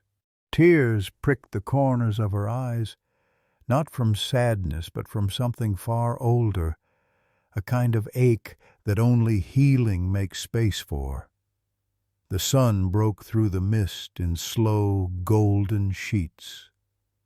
Light chased his silhouette through the field until the German shepherd blurred against it, half shadow, half flame. She hadn't rescued a dog. She had unburied something once lost, the soul of a soldier who had never been taught how to rest. And now he ran like he was remembering the art of being alive. The waiting room of St. Luke's Veteran Recovery Center smelled faintly of antiseptic and old coffee. It was quiet, too quiet, like the kind of silence that doesn't soothe but isolates. Elena stood near the front desk, one hand loosely gripping Briggs's leash. He sat beside her, still and alert, the old canine harness he no longer needed left behind in favor of a soft, navy blue vest stitched with golden letters. Therapy dog, in training. She had filled out the forms, signed the waivers, passed the temperament tests, and yet her heart still questioned if this was the right choice. Was it too soon? Too much? Briggs had only recently begun to sleep through the night without waking to invisible commands. But then again, maybe this wasn't about reliving the past. Maybe it was about helping others survive theirs. The volunteer coordinator, a gentle man with tired eyes named Daniel, led them into the group room. A dozen veterans sat scattered across plastic chairs and faded couches, some with prosthetics, some with scars that didn't show on skin. Conversations were sparse, the air thick with unspoken things. Briggs didn't hesitate. He didn't need instructions. He moved past Elena with a kind of reverent quiet, as if he understood exactly where he was. He approached a young man, no older than 24, whose leg ended in a mechanical socket just above the knee. The vet sat staring at the floor, fingers curled into fists, jaw clenched like he hadn't spoken in days. Briggs stopped, paused, and then did something that made the room still. He nudged the man's hand, just once. No bark, no pressure, just contact, gentle, intentional. The veteran flinched, almost pulled back, but didn't. Instead, his fingers opened slowly, like a door creaking after years of rust. He let his hand rest on Briggs' head. The room didn't erupt in applause. There were no gasps, just silence, the kind that meant something had broken, or maybe healed. Elena watched, her throat tightening. This wasn't a rescue. This was recognition. Two warriors, each carrying memories their bodies didn't know how to forget, meeting in the quiet where no one had to explain. Briggs didn't move. He simply stood there, letting the young man's hand stay. One of the older vets leaned over and whispered, "He's been here 6 months. Never looked anyone in the eye." Elena blinked hard. Briggs turned back, gaze finding hers. His eyes held no command, no urgency, just a kind of soft assurance. Like he was telling her, "This is what I was made for. Not war, not violence. This, a new mission. Not one assigned in a briefing room, not one marked by targets or threats, but one born in stillness, in healing, and in the simple truth that sometimes the most broken hearts make the gentlest healers." The town square buzzed with laughter and holiday banners. Warm lights flickered across vendor booths. Somewhere in the crowd, a child dropped a cup of cider and giggled as it splashed her boots. Briggs walked at Elena's side, head slightly lowered but calm vest on, steps measured. This was his 4th public event since being cleared for community therapy visits. Each time, Elena chose something small: a quiet park, a veteran's breakfast, a visit to the library. Today was different, louder, messier, riskier. But part of healing is learning to walk through the noise without running from it. Briggs did well at first. He even accepted a gentle pet from a man in a wheelchair and sat quietly beside a boy with autism who whispered, "Good dog," like it was a secret. Then it happened, a boom. Not a distant one, not a scheduled one, but a rogue, raw crack of fireworks from a nearby parking lot, someone testing out illegal launchers before the evening show. The air snapped. Briggs' body went rigid. Another explosion, sharper this time, echoing off the buildings. The crowd gasped. Briggs bolted. The leash slipped from Elena's hand. "No, Briggs!" She chased after him, heart in her throat, dodging startled festival-goers and spilled popcorn. He darted past benches, through picnic tables, tail tucked, eyes wide with the kind of panic that didn't come from sound, but from memory. The way only survivors know it. He stopped at the edge of a fountain, legs locked, breathing hard, frozen. Elena slowed. Didn't shout, didn't chase. She dropped to her knees right there on cold pavement, surrounded by confused onlookers, and whispered steady and low, "Briggs, I'm here." He didn't move. Another distant pop crackled. He flinched. "It's not war," she whispered again, softer this time. "You're safe. You hear me? You're not back there." His ears twitched. She placed a hand over her chest. "I'm your safe place, Briggs, right here." He turned his head, just slightly, eyes wild, pupils dilated. But he saw her. And somehow, through the fog of old training, buried instincts, and muscle memory soaked in adrenaline, he stepped forward, one paw, then another, until his head touched her shoulder, and he stayed. People clapped. Elena didn't notice, because in that one terrifying, fragile moment, he chose her over his fear. It wasn't perfect. He trembled for hours afterward. Wouldn't eat that night. Slept pressed against her bed like he was afraid the walls might vanish. But it was progress. And that in the world of trauma and trust is nothing short of a miracle. The room wasn't large, just the back wing of the local veterinary clinic, rearranged with folding chairs and a makeshift podium draped in a blue cloth.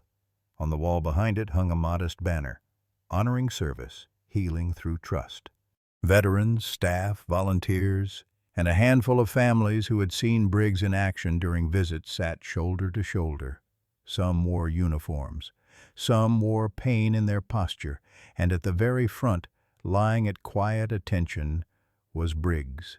His fur had grown back in patches once bare. The tremor in his limbs had dulled, but his eyes, that deep, alert gaze that had once watched for shadows, now searched for something else. Permission to rest. Elena stood behind the podium, both hands pressed flat against the surface. She hadn't written anything down. She just looked at him. Briggs, the dog who nearly died in her arms, who once flinched at light and now leaned into it, the dog who no one waited for, except her. A lump rose in her throat, but she didn't clear it. Instead, she spoke, quiet, steady. He came to me, half frozen, broken, left to die in the woods like he didn't matter. A silence swept the room. I didn't know his name. I didn't know what he'd seen or what he'd lost. But I knew this. She looked down, locking eyes with the German shepherd curled near her boots.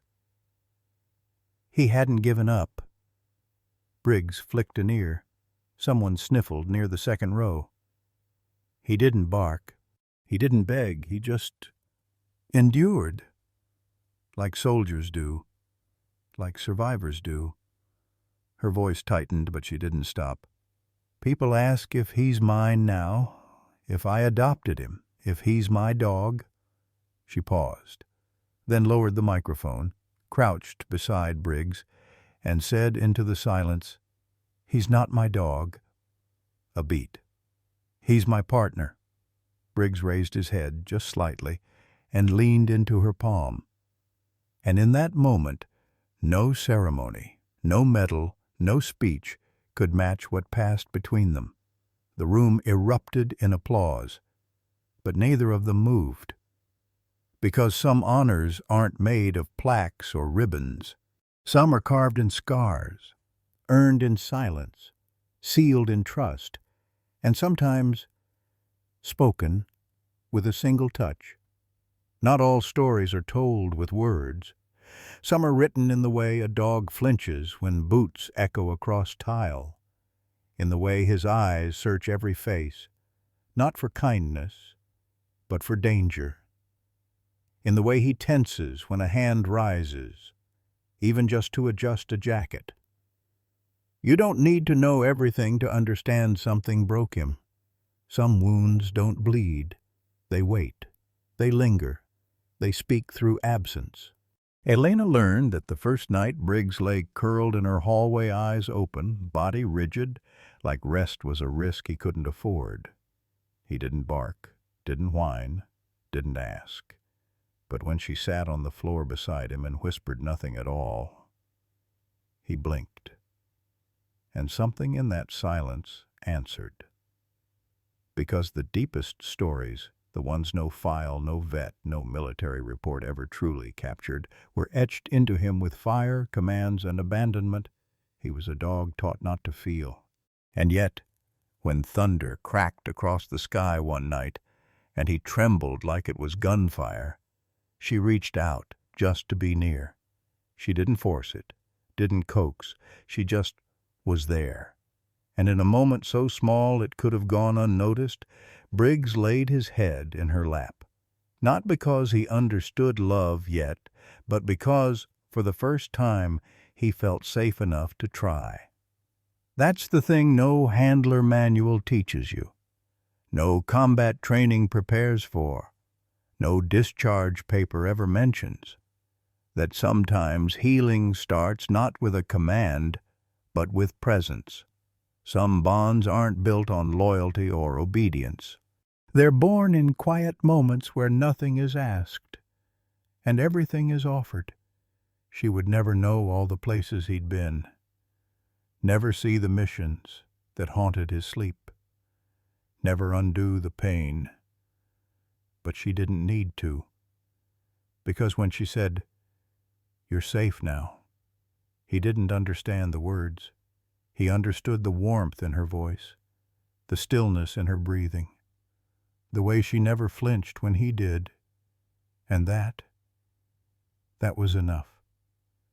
Some loyalty is trained, but the kind that lasts, that endures through fear, memory, and unspoken hurt, that kind is earned in silence, carved in scars, sealed in trust, and sometimes spoken with a single touch. It arrived on a Thursday morning. No knock, no courier. Just the quiet thump of something soft landing in the mailbox outside Elena's small cottage. She didn't expect mail, not here, not now. Bills were electronic, and holiday cards had come and gone. Still, something pulled her to the frost-covered box. Inside, tucked between a pet supply flyer and a grocery coupon, was a plain envelope. No stamp, no return address. Just her name, written in sharp, deliberate ink. Elena Marquez. She stood on the porch a moment longer, the wind teasing her hair, the envelope cool and oddly heavy in her hands.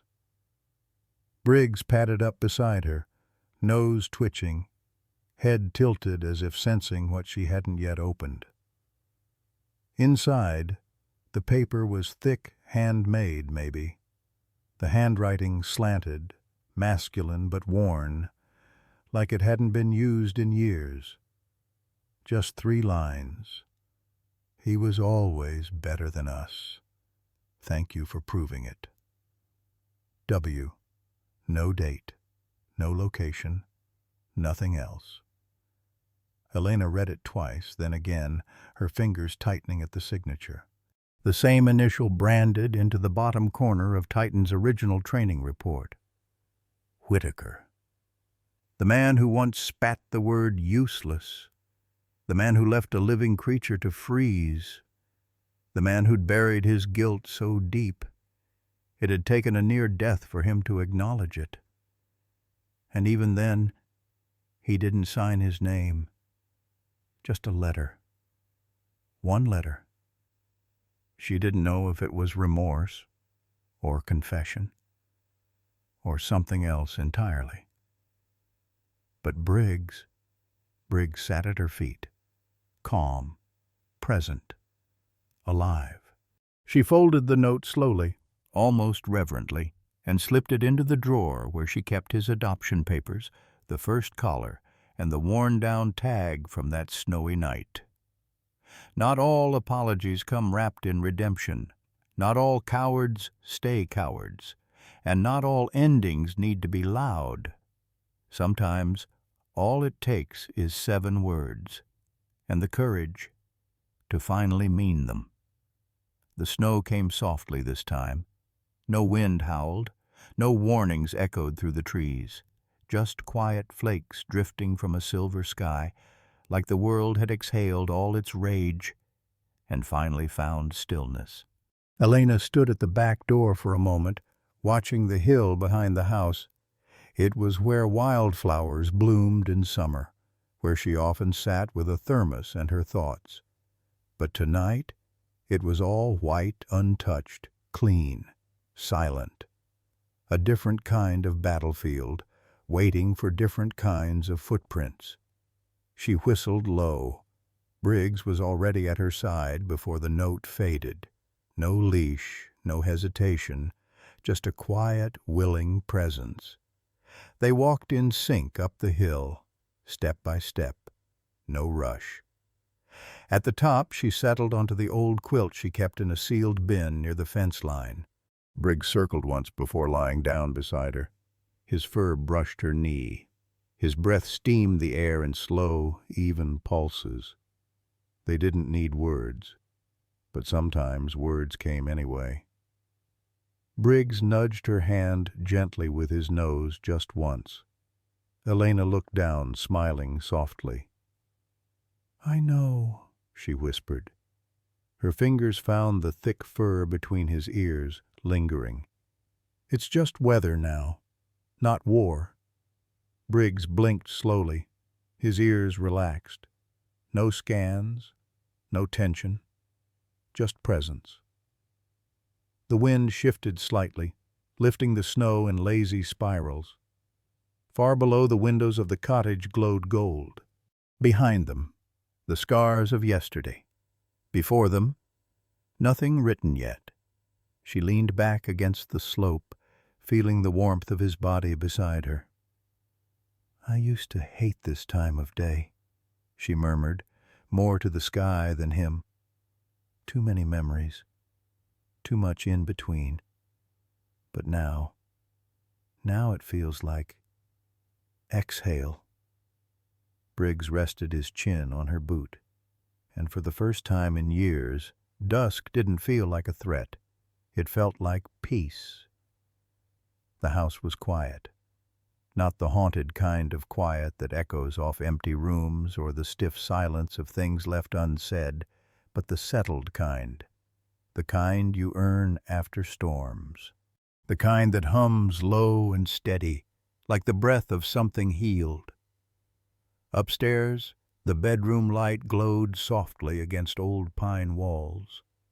Elena turned the page of a dog-eared paperback, eyes skimming but not truly reading. She wasn't alone. Briggs lay at the foot of the bed, sprawled, not coiled. No tension in his limbs, no watch in his eyes. Just sleep, deep and undisturbed. His body no longer stiff with instinct, his paws occasionally twitching in some quiet dream. The fur above his nose rose and fell like clockwork. She marked her page and set the book aside. For a while she just watched him.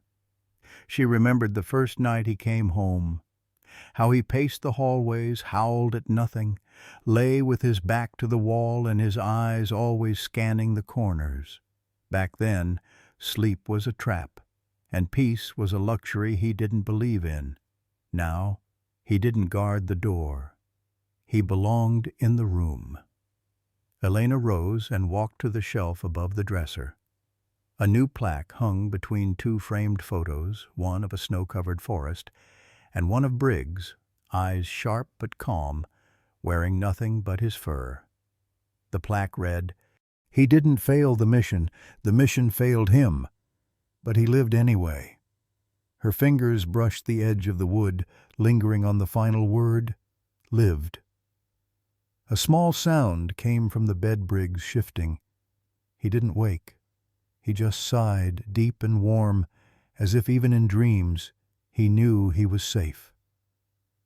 She returned to the bed, pulled the blanket over her legs, and leaned back against the pillows. For the first time in what felt like years, there were no alarms in her chest, no ticking, no dread, just a presence at her feet, a quiet that didn't demand silence, only rest. She whispered as the snow tapped faintly against the windows, "At ease, partner. You're home." And in the room where war had once slept, only peace remained. In a world that often rushes past quiet pain, Briggs's story reminds us that even the most wounded souls can heal with patience, dignity, and love. He was more than a dog. He was a protector, a survivor, a silent witness to things most of us will never understand. And yet, when given the chance not to serve, but simply to be, he chose to trust again. This story isn't just about rescue, it's about redemption, about second chances, about how animals, especially German shepherds, carry wisdom in their eyes and courage in their silence. They teach us what loyalty looks like when no one's watching, What resilience means when the mission is over, but the heart still beats. For every Briggs out there discarded, misunderstood, waiting, we hope this reminds you they are never just a dog. They are partners, guardians, mirrors of our own capacity to care. And for those who choose to adopt, to heal, to believe in the worth of the forgotten, we thank you. Because sometimes saving a life doesn't require heroism, just kindness. And a voice that says, "You're safe now," and means it.